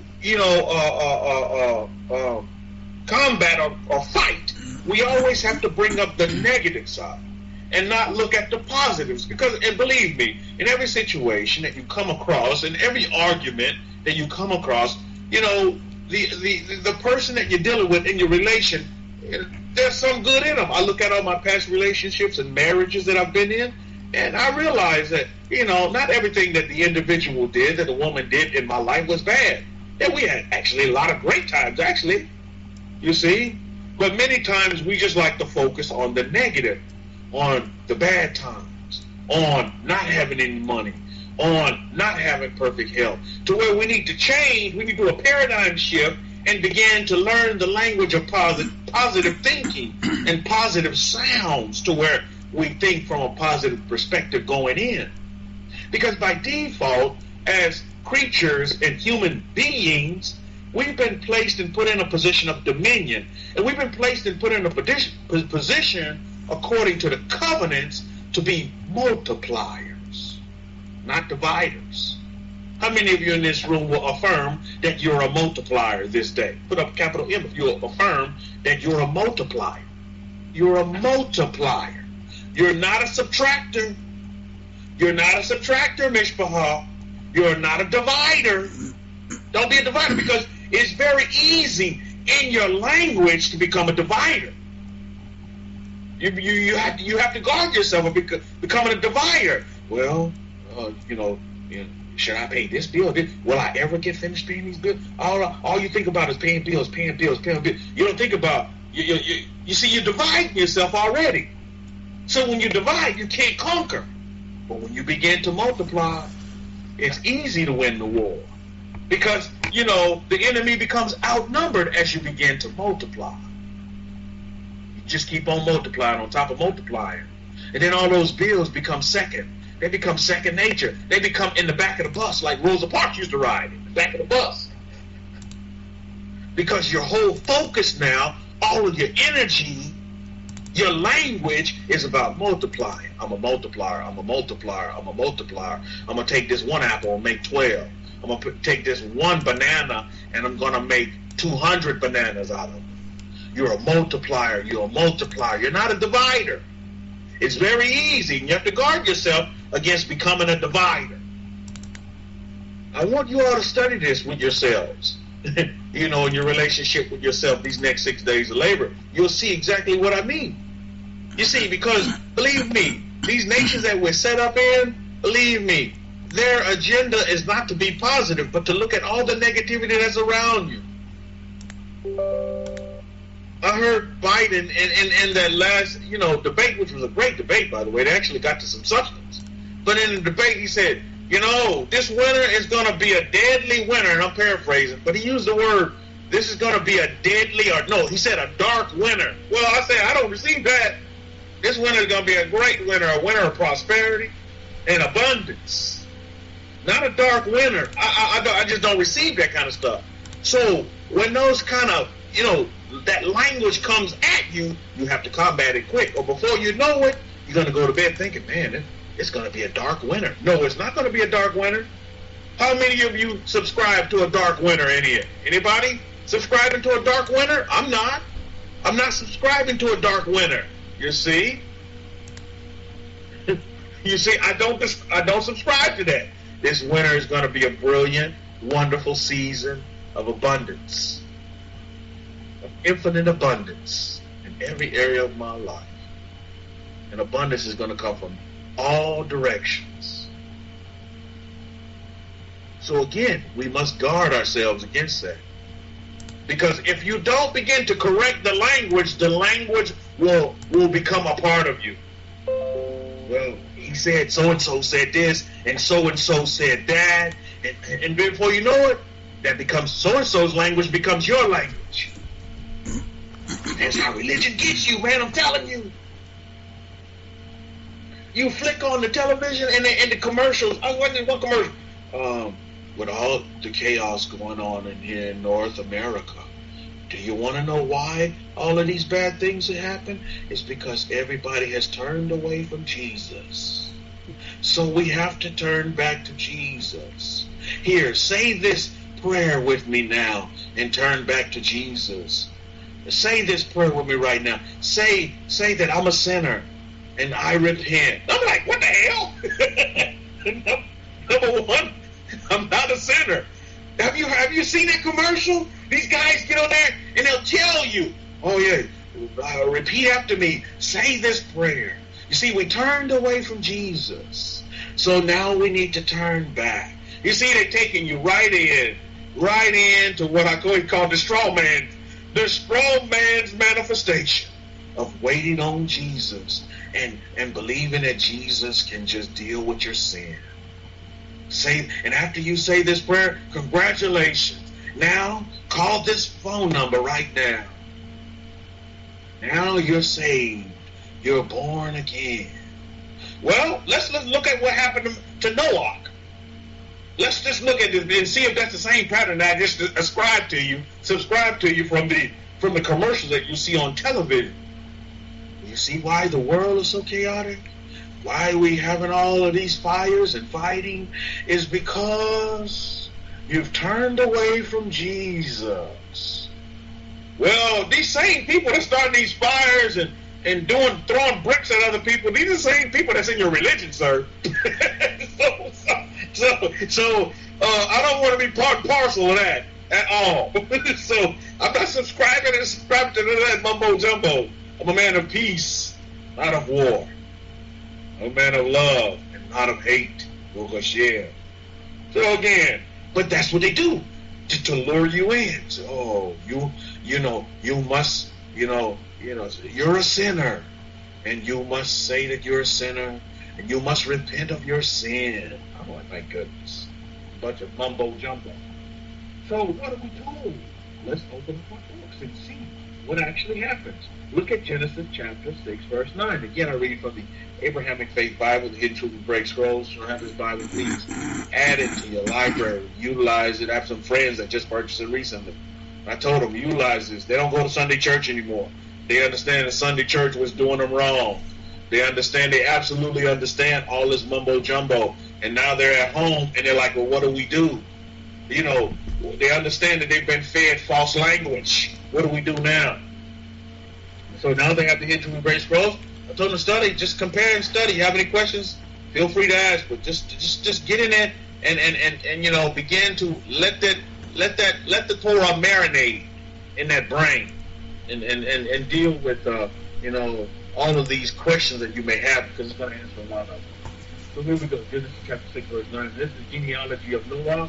Noah was a righteous man, blameless in his generations. Noah walked with Elohim, Baruch Hashem. Didn't say nothing about here. Well, and Noah came, and Noah repented of his sin. And Noah asked Jesus to come into his heart. Do you hear any of that in here?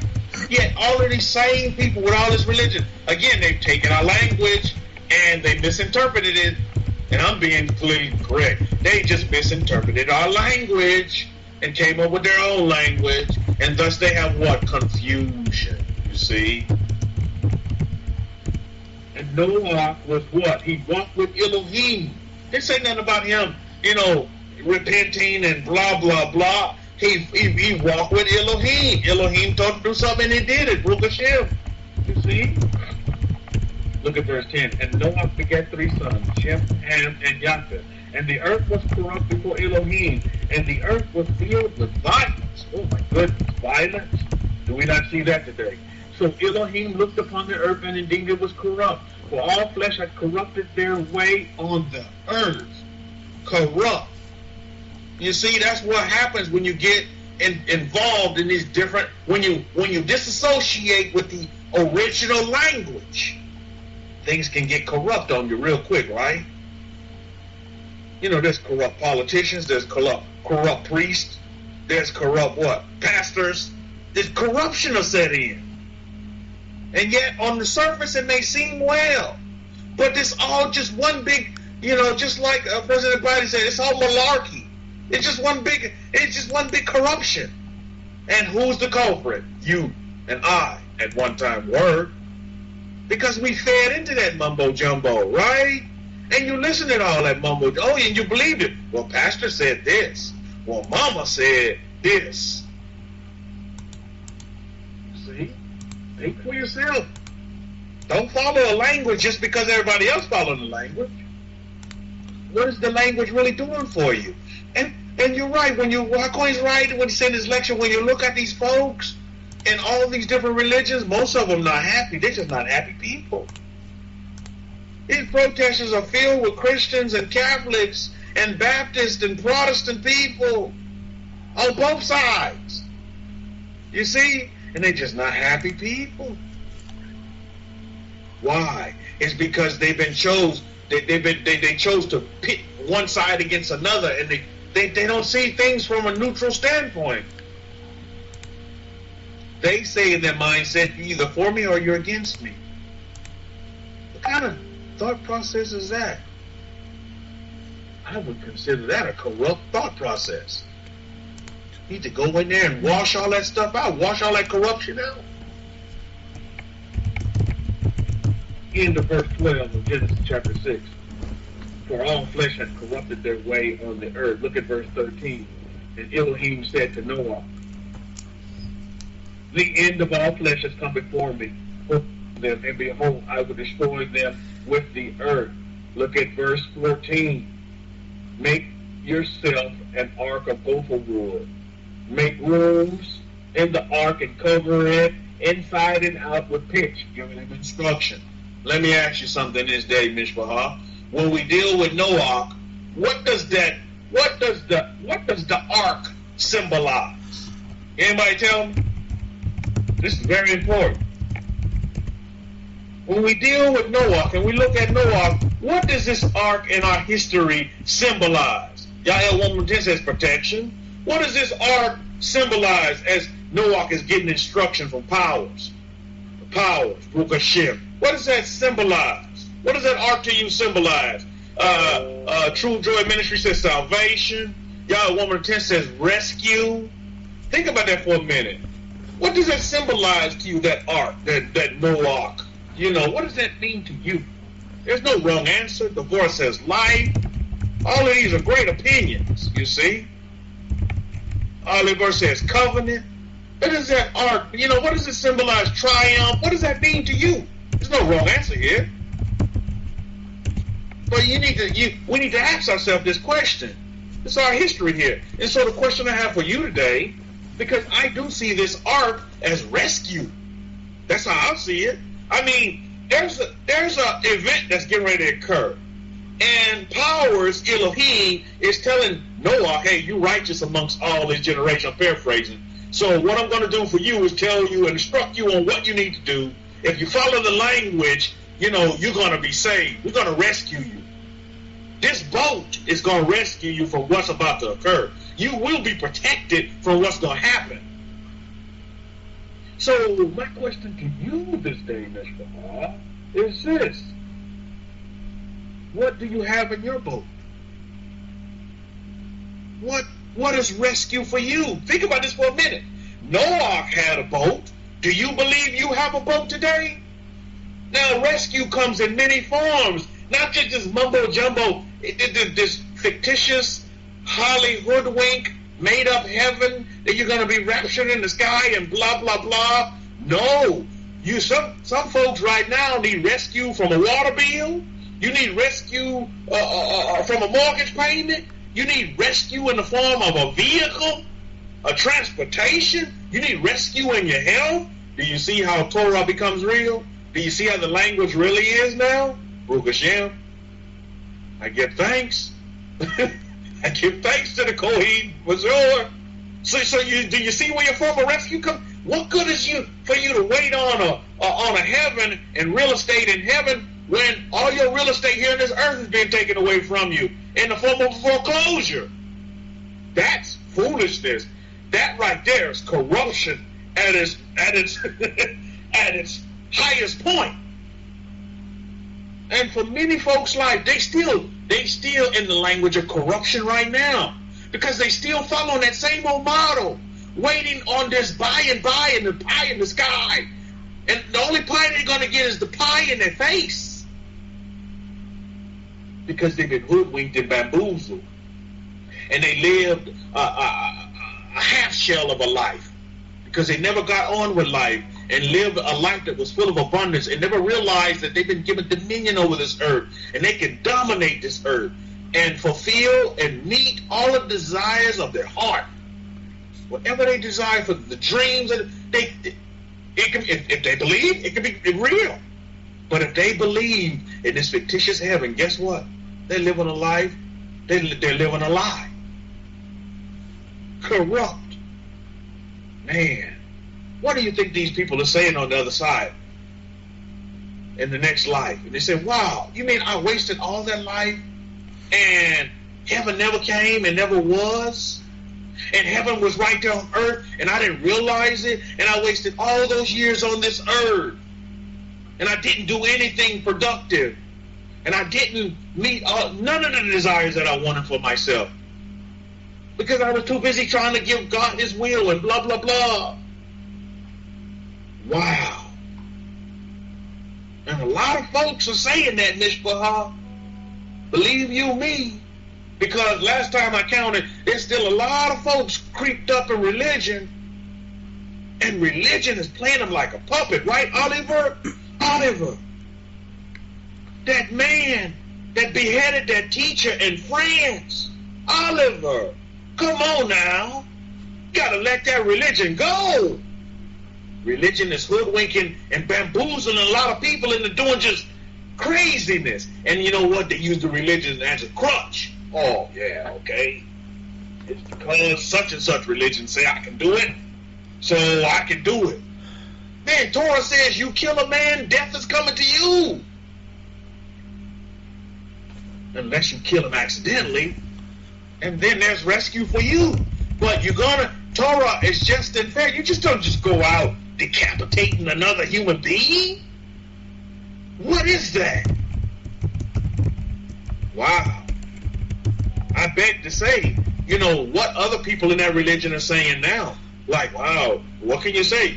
You're a Muslim, and then somebody goes, hey, well, what do you think what happened there in France? I mean, man, a Muslim, what do you say to that?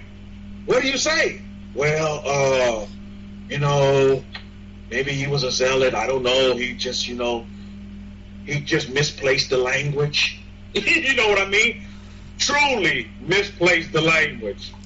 You know what I mean? Baruch Hashem. So it's very important that we understand and grab hold of the concepts and look at humanity for what it really is. Be students of human nature. Don't try to force people into the Torah because, again, a lot of folks have been through this Power Talk forum. Come and go, and I get it. Is that they just don't, the language, they can't understand it, and get the language is confusing to them. And they just can't understand it. They just can't put their head around it. They just can't do it. And I get that. And I wish them best endeavors. Because this way of life is not for everybody. And one of the big stickers is that it's not a religion. It's a way that you live your life. And see, that's one of the biggest things that run people away. Because people are humanity is so attached and they're so conditioned to, you have to be in a religion. Now, how many of you in your conversations, you hear it all the time. You open up conversations with folks, one of the first things they ask you is, hey, what's your religion? How many of you heard that before? Now, that's one of the first, and when you have conversation with people, hey, well, what's your religion? My religion, this is my religion. One of the first things they ask you is, what's your religion? You know what I mean? What's your religion? Are you married? What's your religion? How many children you have? And what's your religion, by the way? You see? That's one of the first conversational pieces you always get. But I tell you what, in my neighborhood down here in San Antonio, Texas, people are amazed at what kind of language I present to the faith of our forefather Abraham. It's like, wow, Jews can do that? What? Jews can do this? Jews can wear that? Jews can have this tattoo? Wow, you're a Jew? And they're amazed. They're like, wow, you're a different kind of Jew. You're one of my best friends. He's a pulmonologist. He's an excellent doctor. And guess where he's from? He's from India. And he's like, yeah, he gets it. He's like, yeah, you are the real Jews. He gets it. He knows. He's like, yeah, you are the real Jews. Because we have a lot of things in common. And we talk about a lot of things in common. He's like, oh, yeah, you do that too? Yeah, I do that. Because he has other Jewish friends that are doctors, and they don't do that. And he's like, Yes, and how the lecture will be up as soon as possible.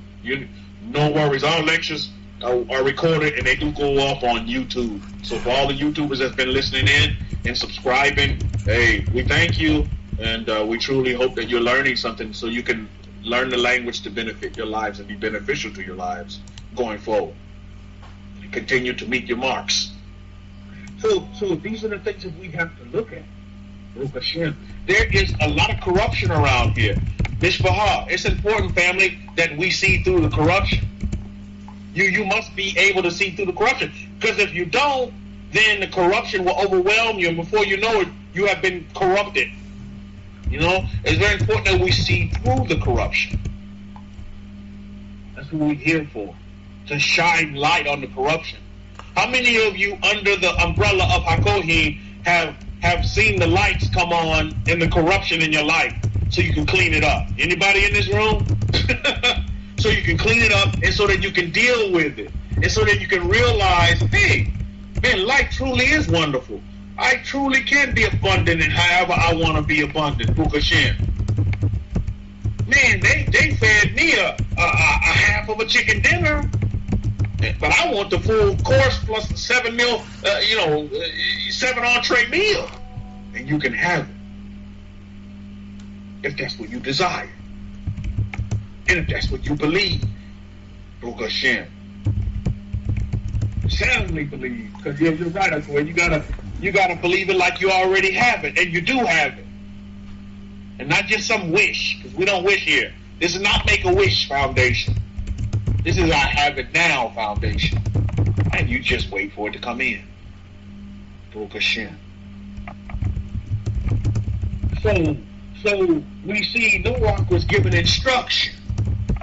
Do you see anywhere in there where Noah had to say the rosary 10 times? Or Noah had to repent of his sins? Or Noah, do you see any of that? But what you do see is action being taken place. You see, belief is the byproduct of of taking action, of knowing what you want and then taking action on that.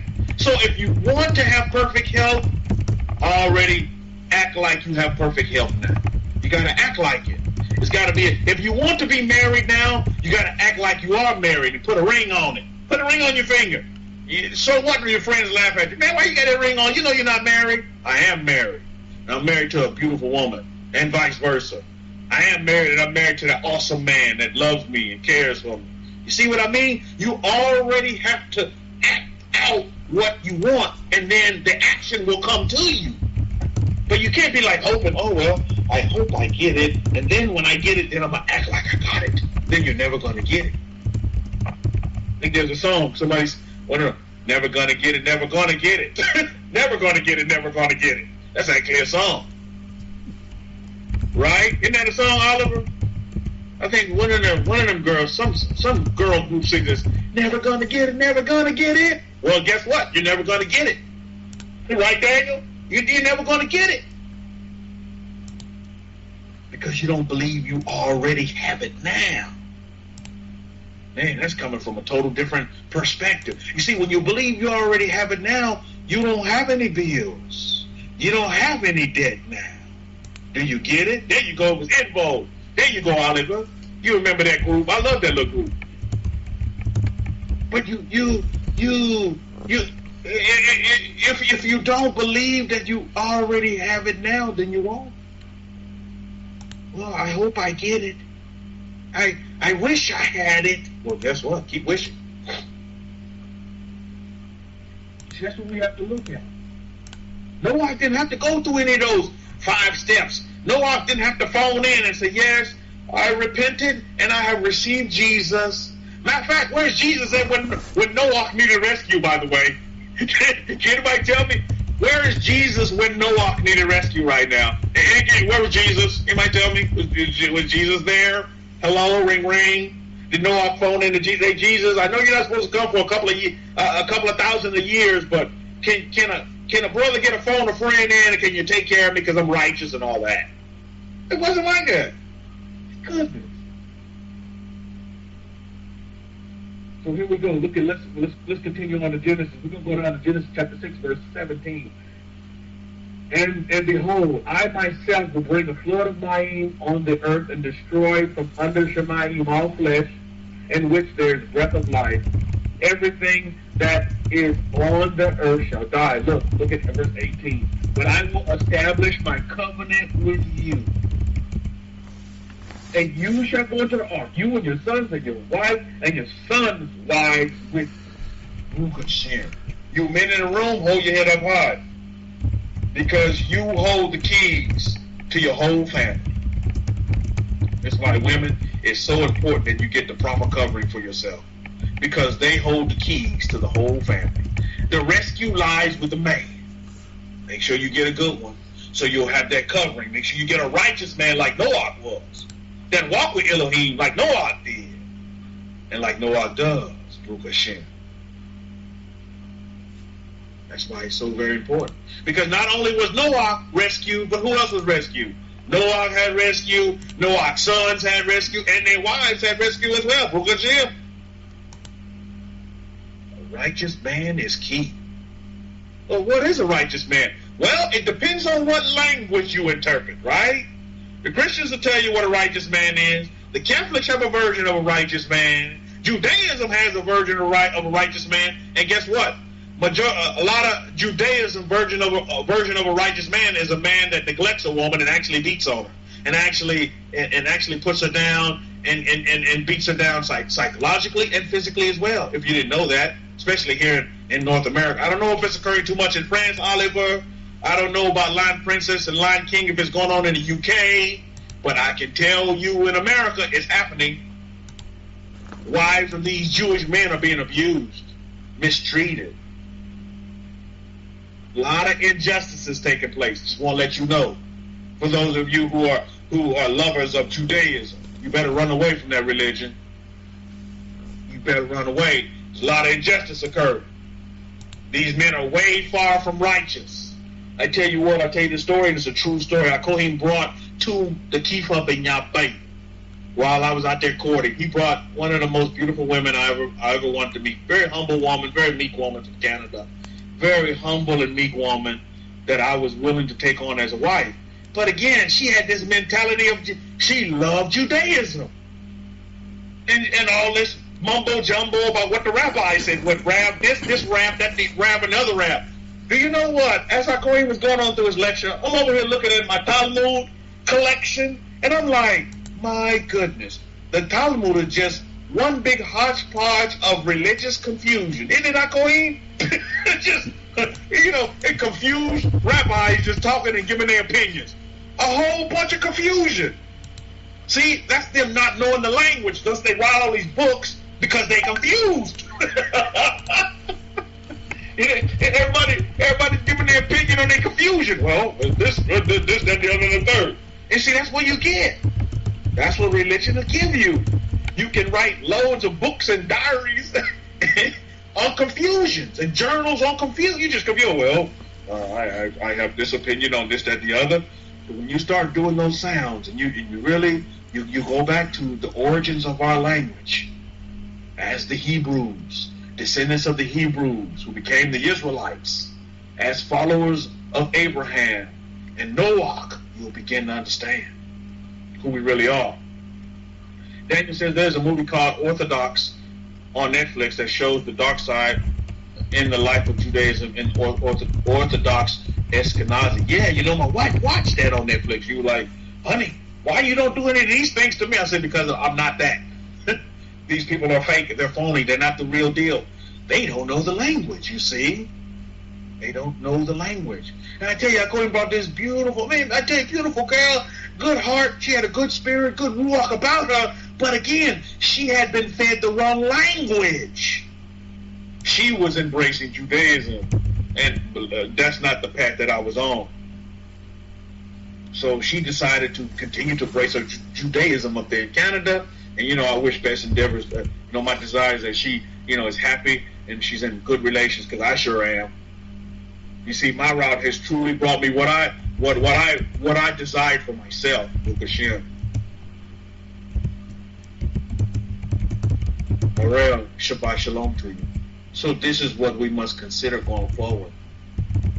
You got to look at the evidence on the ground. If something's not working for you that meets your particular standard, then you need to move on, and not just hope that, there that word hope goes. See, because they like to hope for that things are going to get better. You see, hope will fail you every time. They say, hope springs eternal. Yes, it does. Hope springs eternal failure. I'm telling you, that's what it does. You keep hoping, and I hope things are going to change. I hope things are going to work out for me, and they never do.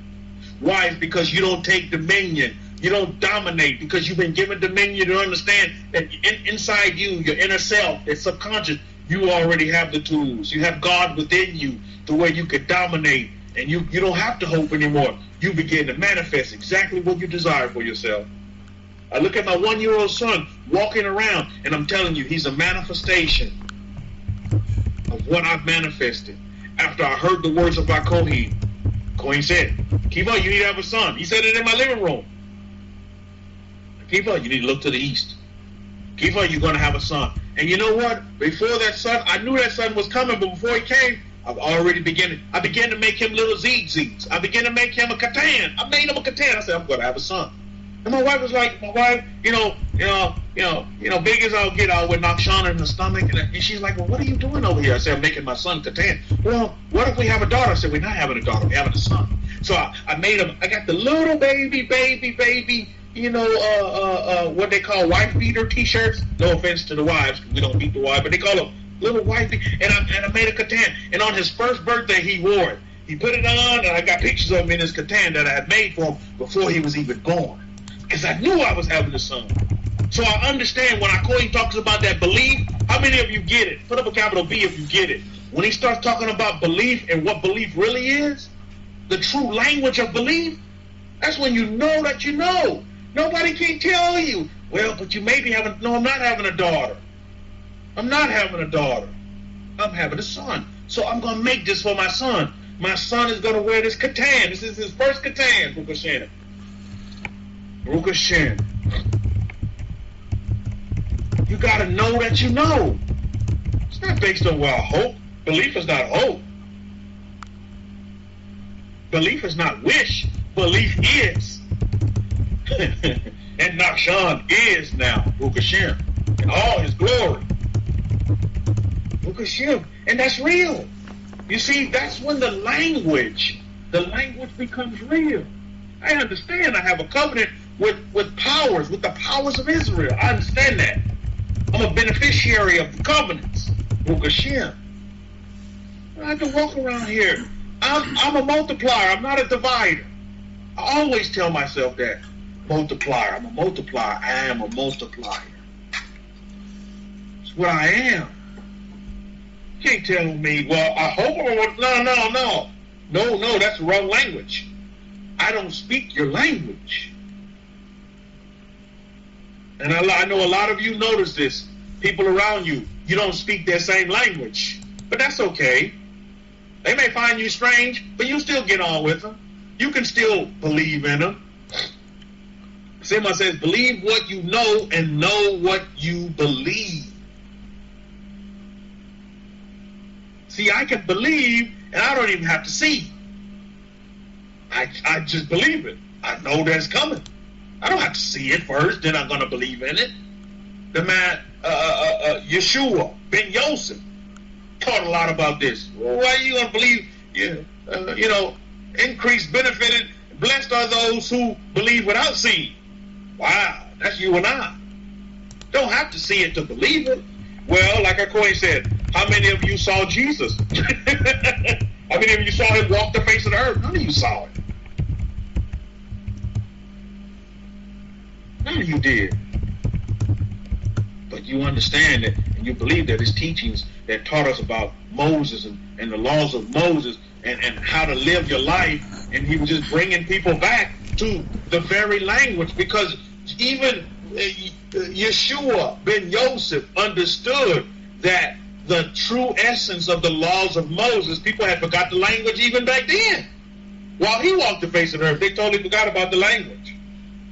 So Yeshua ben Yosef was bringing them back to the language. This is, what the true intended meaning of what this Torah, this law of Moses really is. Because it had already been manufactured. People had already been, made a religion out of it. Already. My goodness, man.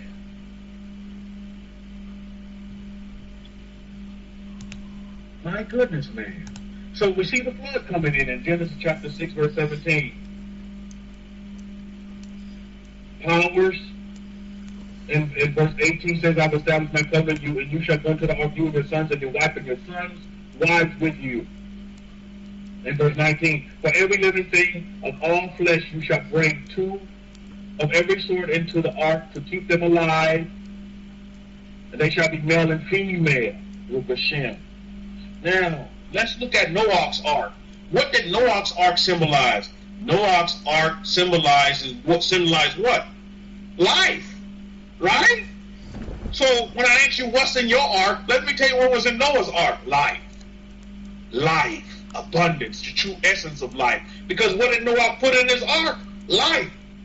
Every living creature that has life. Torah is all about life.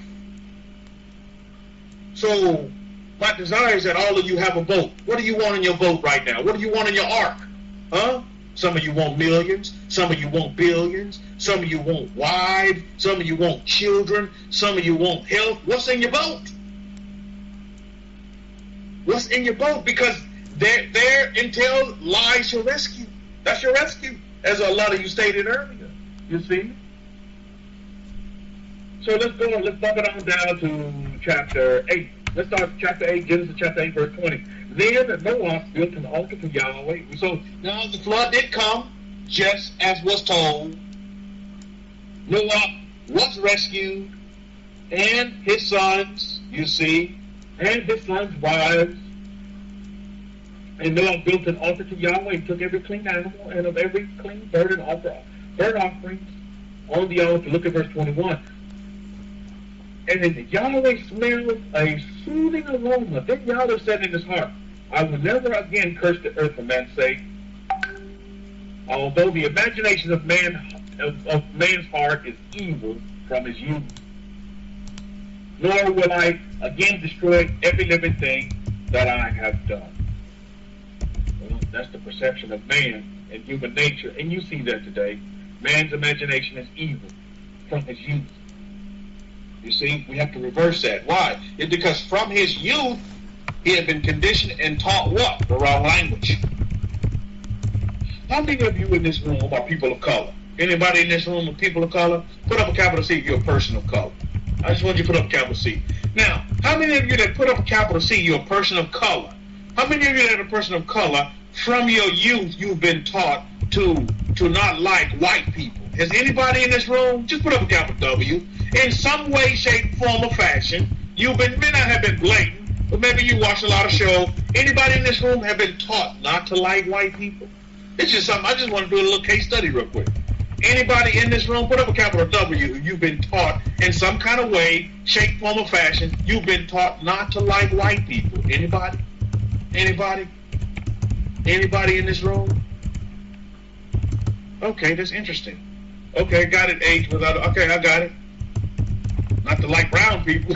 Why you go all the way? How many of you in this room are Caucasian and you've been taught not to like black people?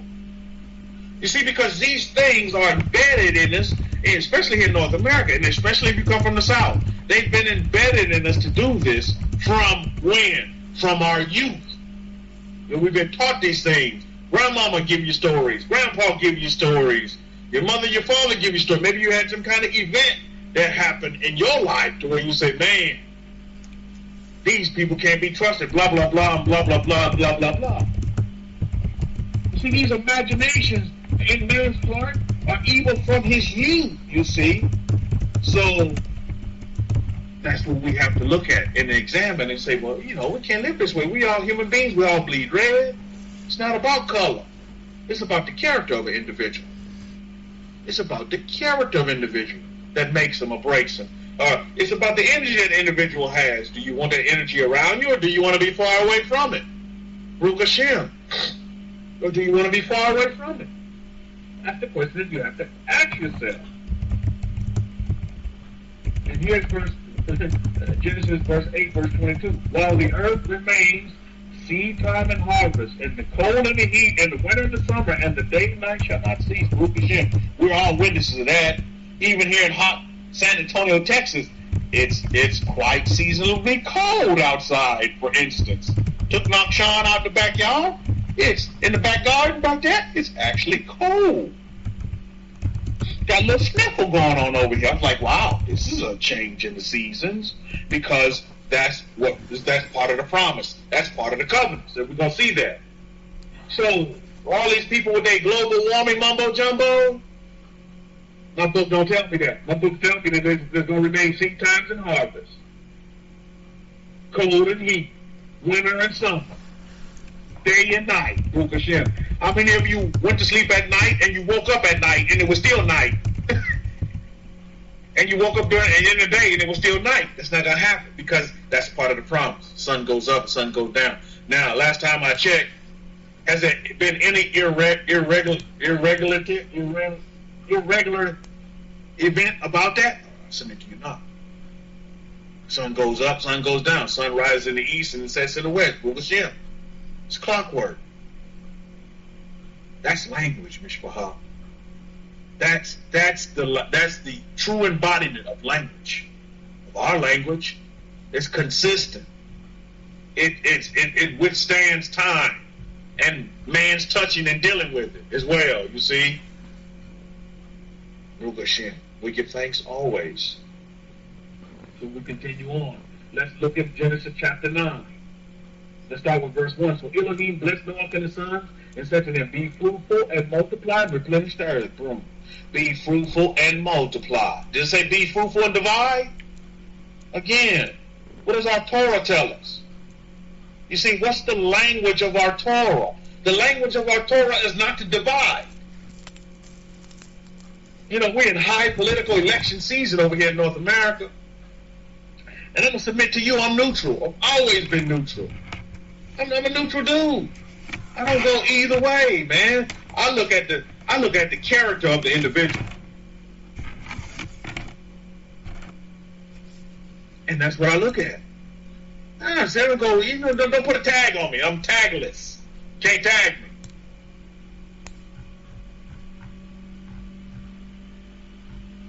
Be fruitful, multiply, and replenish the earth. It didn't say protest in the earth. It said replenish the earth. This is why all of you great inventors, you listening via YouTube or you live in the room, family, you can do great things to replenish the earth, give back to the earth. Now I see you talking about some doom and gloom, global warming. No, we're here to replenish the earth, make the earth a better place. How you gonna do that? Maybe we should all buy Teslas, right? That'll make the world a better place, right? Whatever you have to do, within the confines of what you love to do, do it. Plant a tree. Get you a garden, a raised garden in your backyard. Whatever it may be, to help replenish the earth. Give back to Mother Earth. How many of you in this room already doing that? You're giving back to Mother Earth. Get you a Tesla. Hey, you see those new EV Hummers? Oh my goodness. I might have to script one of those in there, my friends. You see how many of you seen the new EV Hummer? Oh my goodness, beautiful, beautiful ride, man. Nice ride, and I'm not a Hummer person. I was like, man, I saw that, I was like, hold up, wait a minute. Hummer got a beautiful, that's GMC. Hummer, a beautiful EV, my goodness. Electric vehicle for EV, by the way. Maybe you get your EV, you get your, whatever you want to do to help the earth. Replenish the earth. That's what we need to do. If you have a green thumb, grow a garden. If you're a car fanatic, get you a Tesla or some of these other EVs that's out there. Volvo has a nice EV as well. Volvo has one. Audi is coming out with one. By the way, I would stand corrected if I didn't mention Mercedes has an EV coming out as well. Nice one as well. So again, whatever you can do to help what? Replenish the earth. Not take from Mother Earth. How about give back? And use that energy of giving back, and then guess what? More gonna come to you. Mother Earth will bring more to you and multiply you. You see? And multiply you. With the share. That's what it's all about. Children of the covenants. Look at Shem. If you subscribe and ascribe to being a child of the covenants, then we're talking to you. If you don't subscribe, you don't affirm to be a child of the covenants, then this don't pertain to you. Then this language may be over your head, or it may be underneath you, however you see it. But give back. Baruch Hashem. That's where we're going. That's where we're heading.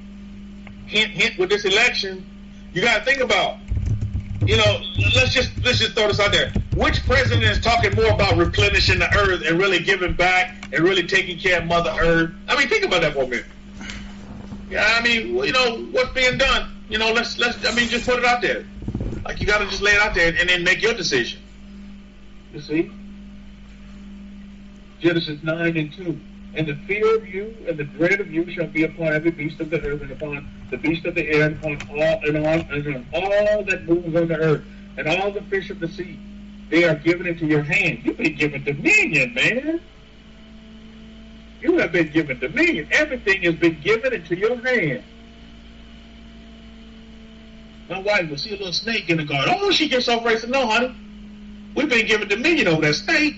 That snake has been given. I've been given dominion over that snake. That snake is scared of me. I'm not scared of that snake. The snake is afraid of me. You see, fear and dread. That's real. But yet, what has happened? I tell you, and I've said this many times in our lecture forum, is that people have become more animalistic, and animals have become more humanistic. Believe it or not. Why? It's because people are running around here in fear and they're afraid. What are you afraid of? Our books tell us, the language that I speak tell us that I've been given dominion. You don't have to be afraid. You don't have to dread anything. People fear me. People dread me. Animals fear me. Animals dread me. I don't fear them. There's a respect that comes with, the perfect language. We talk about the perfect law. This is the perfect language.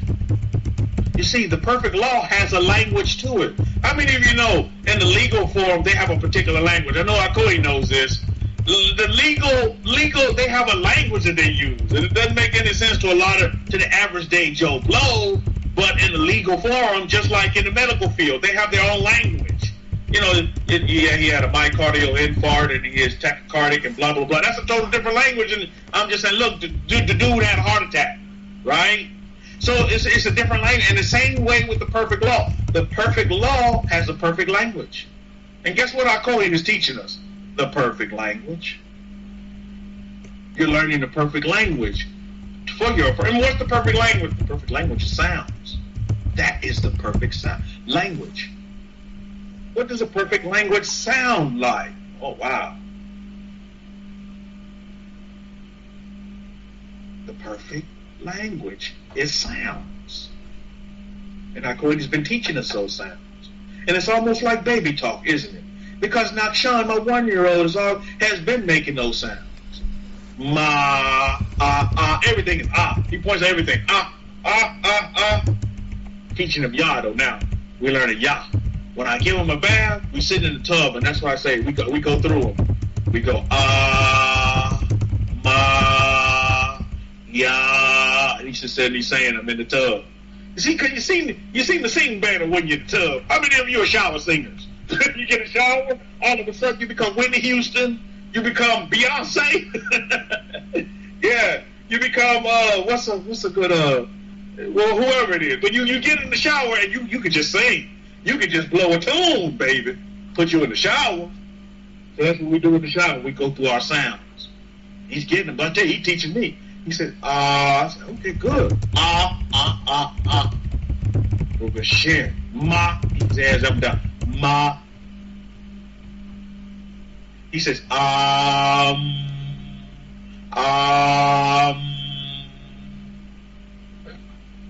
That's what we do in the shower. They're starting to understand. You see, the perfect law has a perfect language to it.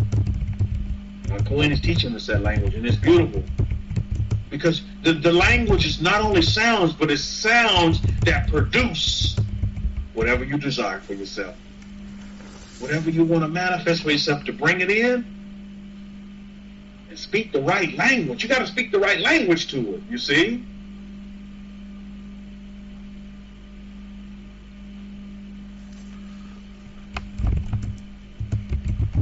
Let's keep it moving. Oh, here we go. Let's look in Genesis chapter 9, verse 3. All moving animals that have life shall be food for you. I'm going to stop right there. Because the language that I follow, my language tells me that, I'm going to read it once again, Genesis 9 and 3. All moving animals that have life shall be food for you. Okay, stop. Hey, I'm not going to knock you if you're a vegetarian, but don't sit here and come here in my face and tell me that the Torah says that the perfect law, that the language of the Torah says that we only supposed to be eating vegetables. Because that totally contradicts what's said in my Torah right here in black and white. How many of you are with me now? Now listen, if you want to be a vegetarian, you're on YouTube and you love eating your vegetables, more power to you. I'm not knocking you, but I'm telling you about our perfect language. And it says right here that you can eat animals, have meat. You can eat meat. And believe me, I'm down here in Texas, and I love to eat my meat, man.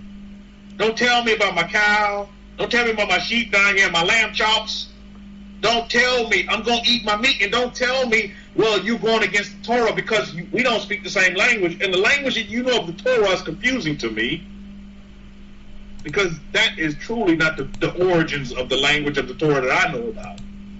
Genesis 9 and 3. You might want to highlight that for the friends around you. Oh, God put us on this earth to be vegetarians. Says who? The language that you know is confusing to me. It's foreign. It's a foreign language to me. I don't understand that language. Now, if you love to eat your vegetables and you fine with that, so be it.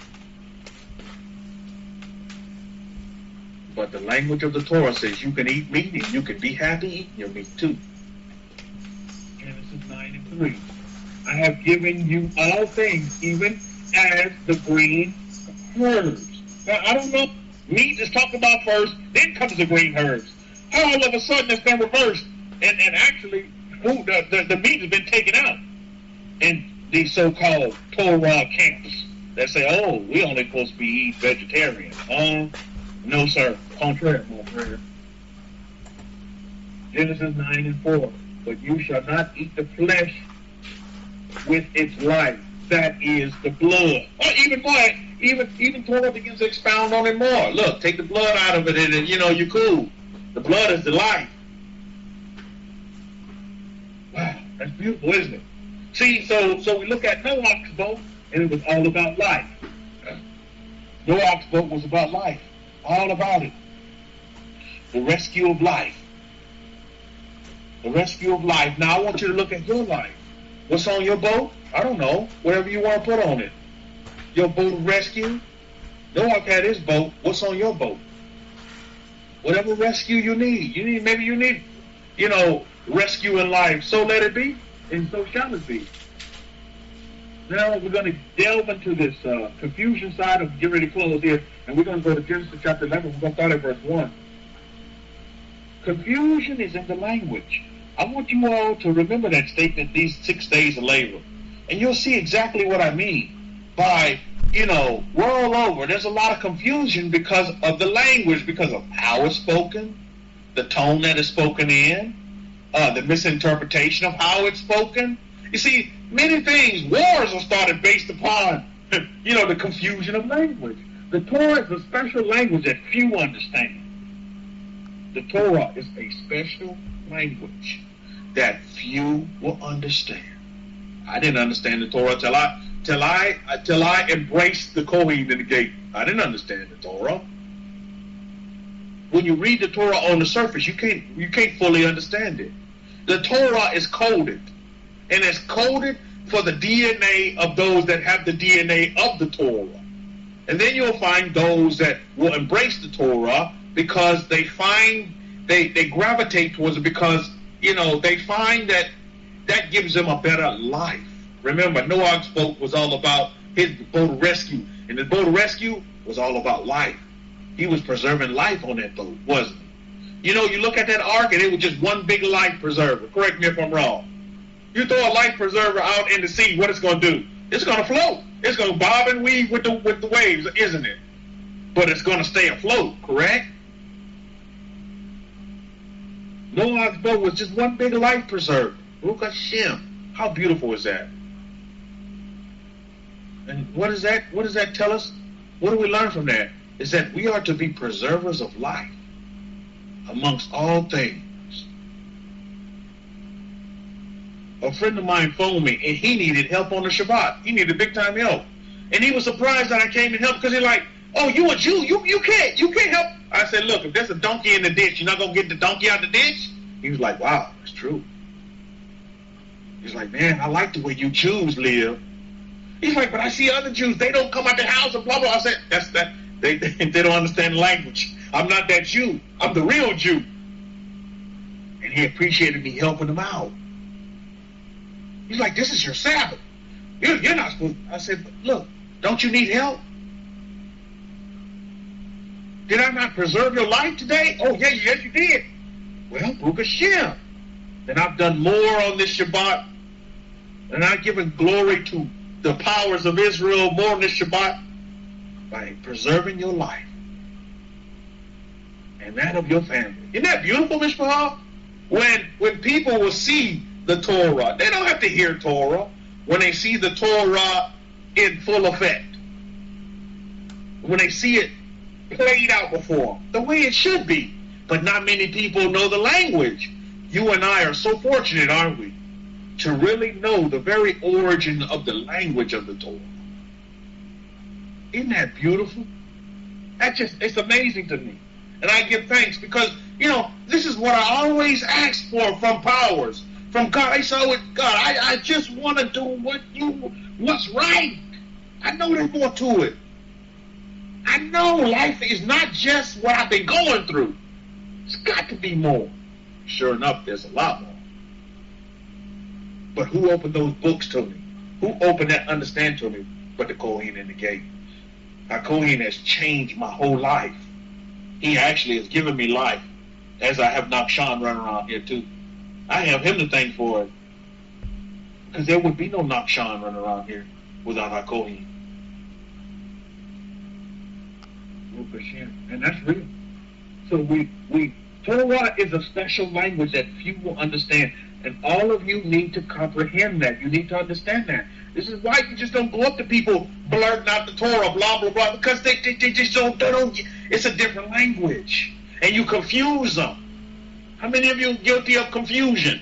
You'll confuse them, and then you have them hating you. You have them calling you all kind of names outside of yourself. You need to stop doing that. And we have to stop that. I know your intentions may be good, but you're actually doing far worse. Just live your life. And then those that are attracted to you, oh, believe me, they're going to come to you. They're attracted to those sounds. They're attracted to your energy. They're attracted to your way of life. They will come to you. And then they will begin to ask you questions. And then you can answer their questions. And then you can begin to feed them. And see what they do with it. See where they go with it from there. Genesis chapter 11, verse 1. Now the whole earth had one language and had speech. One language and had, meaning one speech.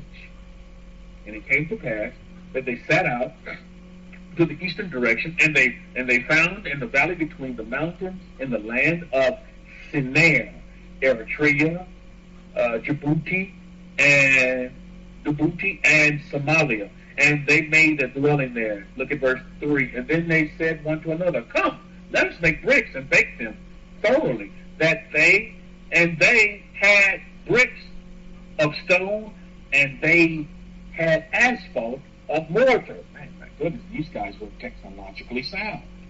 Why were they technologically sound? Let's go back up to verse 1. For the whole earth had one language, and Ahad and one speech. That one language had one language and Ahad speech. Is that not what HaKohen is teaching us? I mean, we're going back to that. Think about this. We're going back to the origins, to that one language.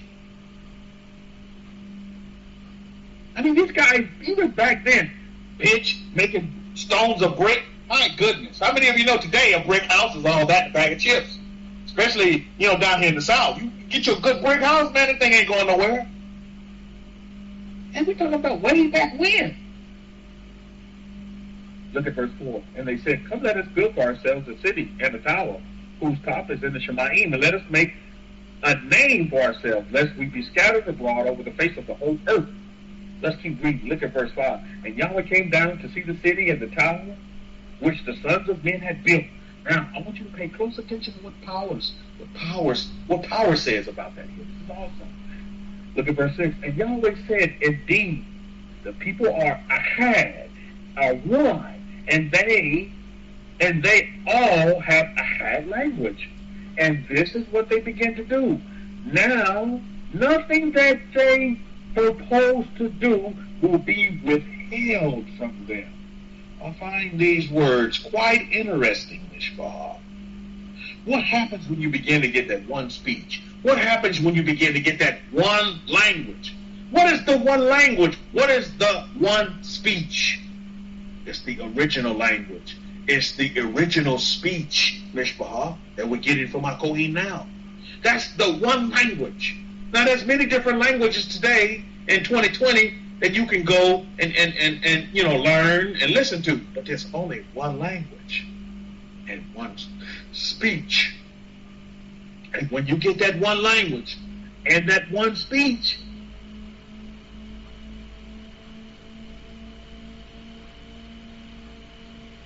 nothing will be withheld from them. Just like the powers are saying here. Now, nothing that they purpose to do. What do you purpose to do? What are you affirming? What do you purpose to do? Nothing that they purpose to do. Any of you have a purpose to do something this day? Will be withheld from them. That is heavy.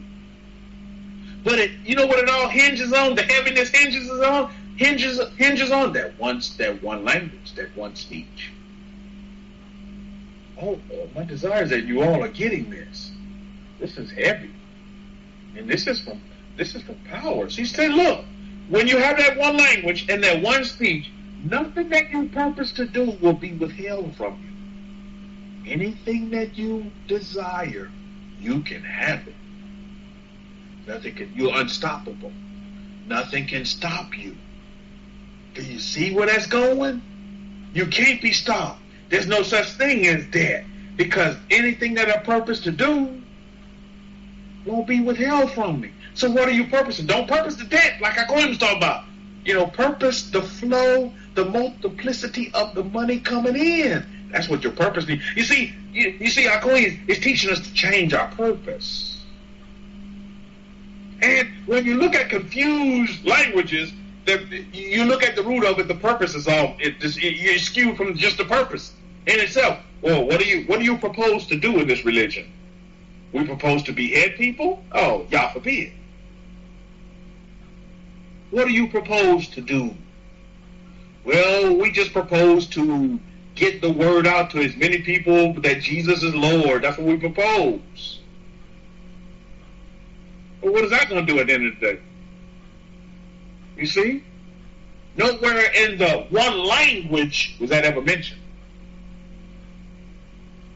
Nothing. Look, this happened. Genesis 11:6. And now nothing that they propose to do. And now nothing that they propose to do will be withheld from them. So look what happens in verse 7. Come, let us go down and there confuse their language, that they may not understand one another's speech. Oh, wow. How many of you have been watchers and witnesses to confused languages? Confuse my language. Oh, you African American. Oh yeah, you African American. You never gonna be nothing. Confuse my language. Just leave me in confusion. Well, your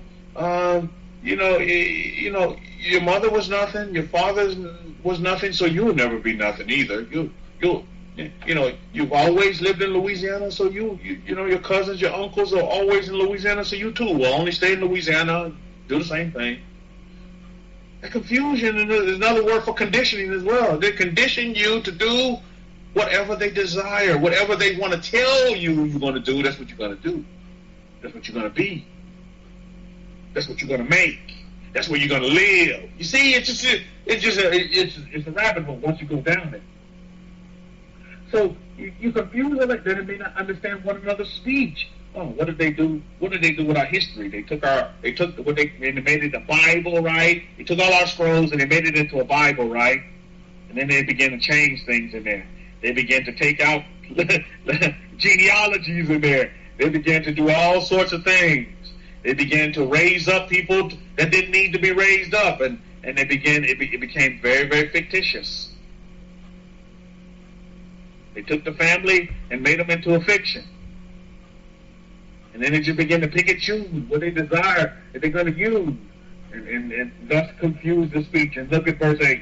So Yahweh scattered them abroad from there over the face of all the earth, and they ceased to build the city. You see, you can't build the city when you're in confusion. You can't build the family when it's built upon confusion, when there's different languages going on. It's quite difficult to build a family in that environment. And I'm talking to you from experience.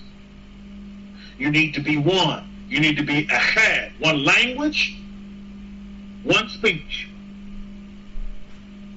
And when that happens, there's nothing that can stop you. You're unstoppable. Now, nothing that they propose to do, anything that you propose to do, will not be withheld from them. This is coming from powers. What's the formula to that? It's to be one, to be in that one language, in that one speech, and that's where we're going, and that's where our coin is taking us today. If you didn't notice, that's just where we're going. And I'm going to close at Genesis 11 and 9. Therefore, its name is called Babel, because there Yahweh confused the language of all the earth, and from there Yahweh scattered them abroad over the face of all the earth. Period. We'll stop right there. You see, when your language is confused, what you're going to do? You're going to scatter. You're going to go to and fro. You're not going to be in unison. You're going to just disperse. You're not going to be together.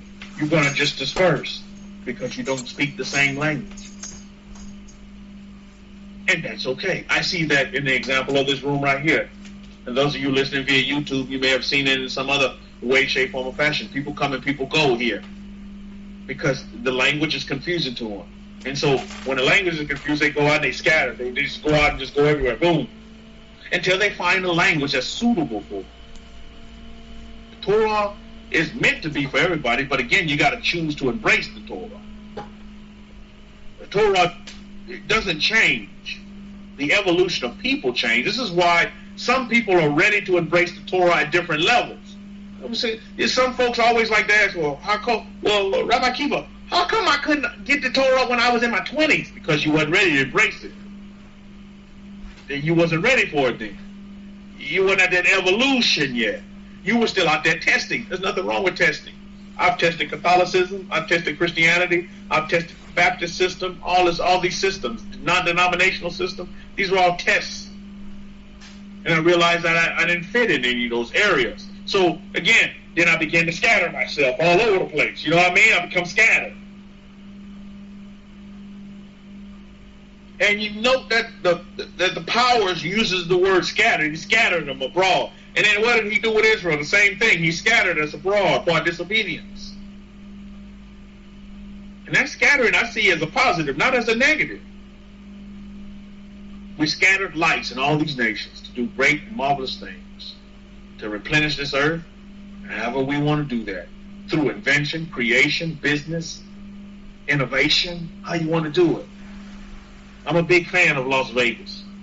You know why? Because I married my the woman of my dreams there. I'm a big fan of Las Vegas. We got married there in Las Vegas. We were going to get married by Elvis, but Elvis, he was off that day, so we didn't get married by Elvis. But we got married in Las Vegas. And I'm a big fan of Las Vegas. And I just noted, I was watching one of the business channels, and they were saying, well, now Las Vegas, you know how they have the Mirage and all the different casinos with their hotels?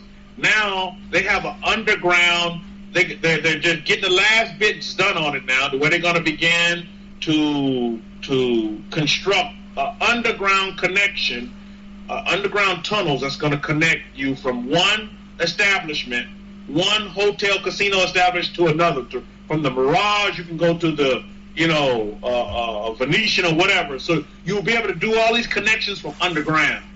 It's called underground transit. I would encourage you all to Google that. It's going to be awesome. And so you're going to travel underground in a Tesla, Bukashia. So you're going to travel from one place, and you're going to get there like no man's business. Boom. You don't have to worry about the traffic. You don't have to worry about, the over-the-top traffic. You're just going to get to the next place just like that. I was like, that's amazing. Now, I know, and this is all Elon Musk doing, because I know he's also his goal is to build a tunnel, I think, from California to Vegas, and then another tunnel from California all the way to New York. My goodness. You imagine that? So there's a lot of wonderful things happening around, a lot of great innovation, investment, And again, these things are also replenishing the earth, because these things are going to save on emissions, pollution from traffic and this, that, the other. Man, you could travel underground. There's a lot of underground real estate, by the way, that many people don't look at. So again, I find these marvelous times that we're in right now.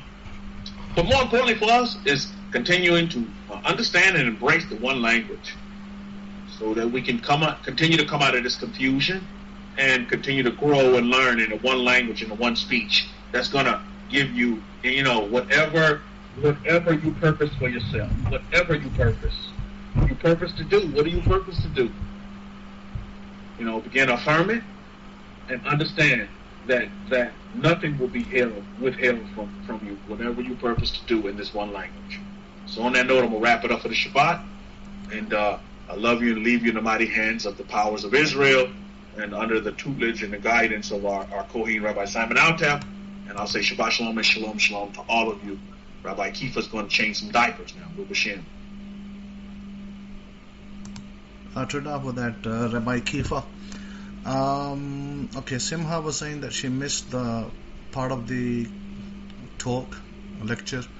The thing is this, that Simha, we're talking about ancient Kabbalah versus recent Kabbalah, or 16th century Kabbalah, that was made famous by Rabbi Isaac Luria. So there is differences, there's stark differences, because our ancient Kabbalah would look like almost like magic, and present Kabbalah will look like child's play. So that's the difference. It's a totally different scenario, and we didn't practice it like they do in modern Kabbalah. So it's again different. We use the sounds differently, they use it differently to create, to bring in, I guess, to create prophecy and mysticism. Also, I guess some of you may have heard that Sudan is on the peace treaty with Israel soon, and also Bahrain and Iran.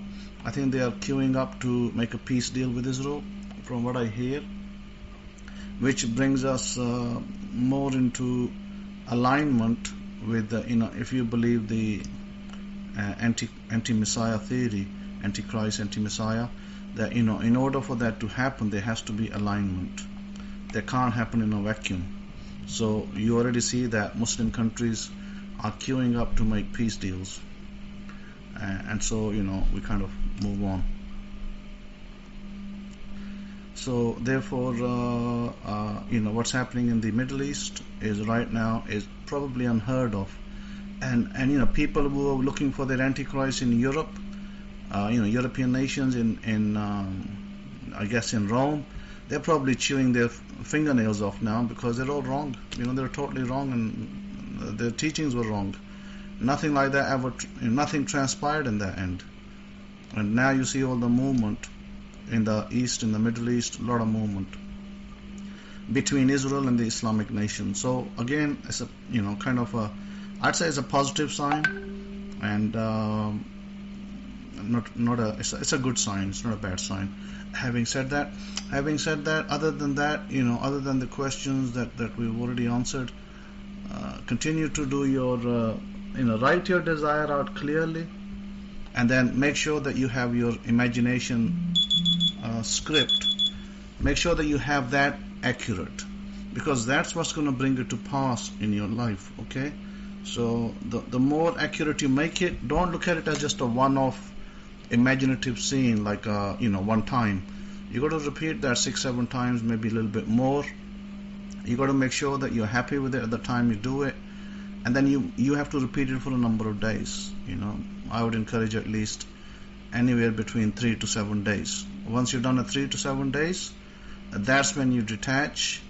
You don't do it after that for at least, I would say, give yourself 2 weeks off, and then look at the result after 2 weeks. And if the results haven't come in, then you start again.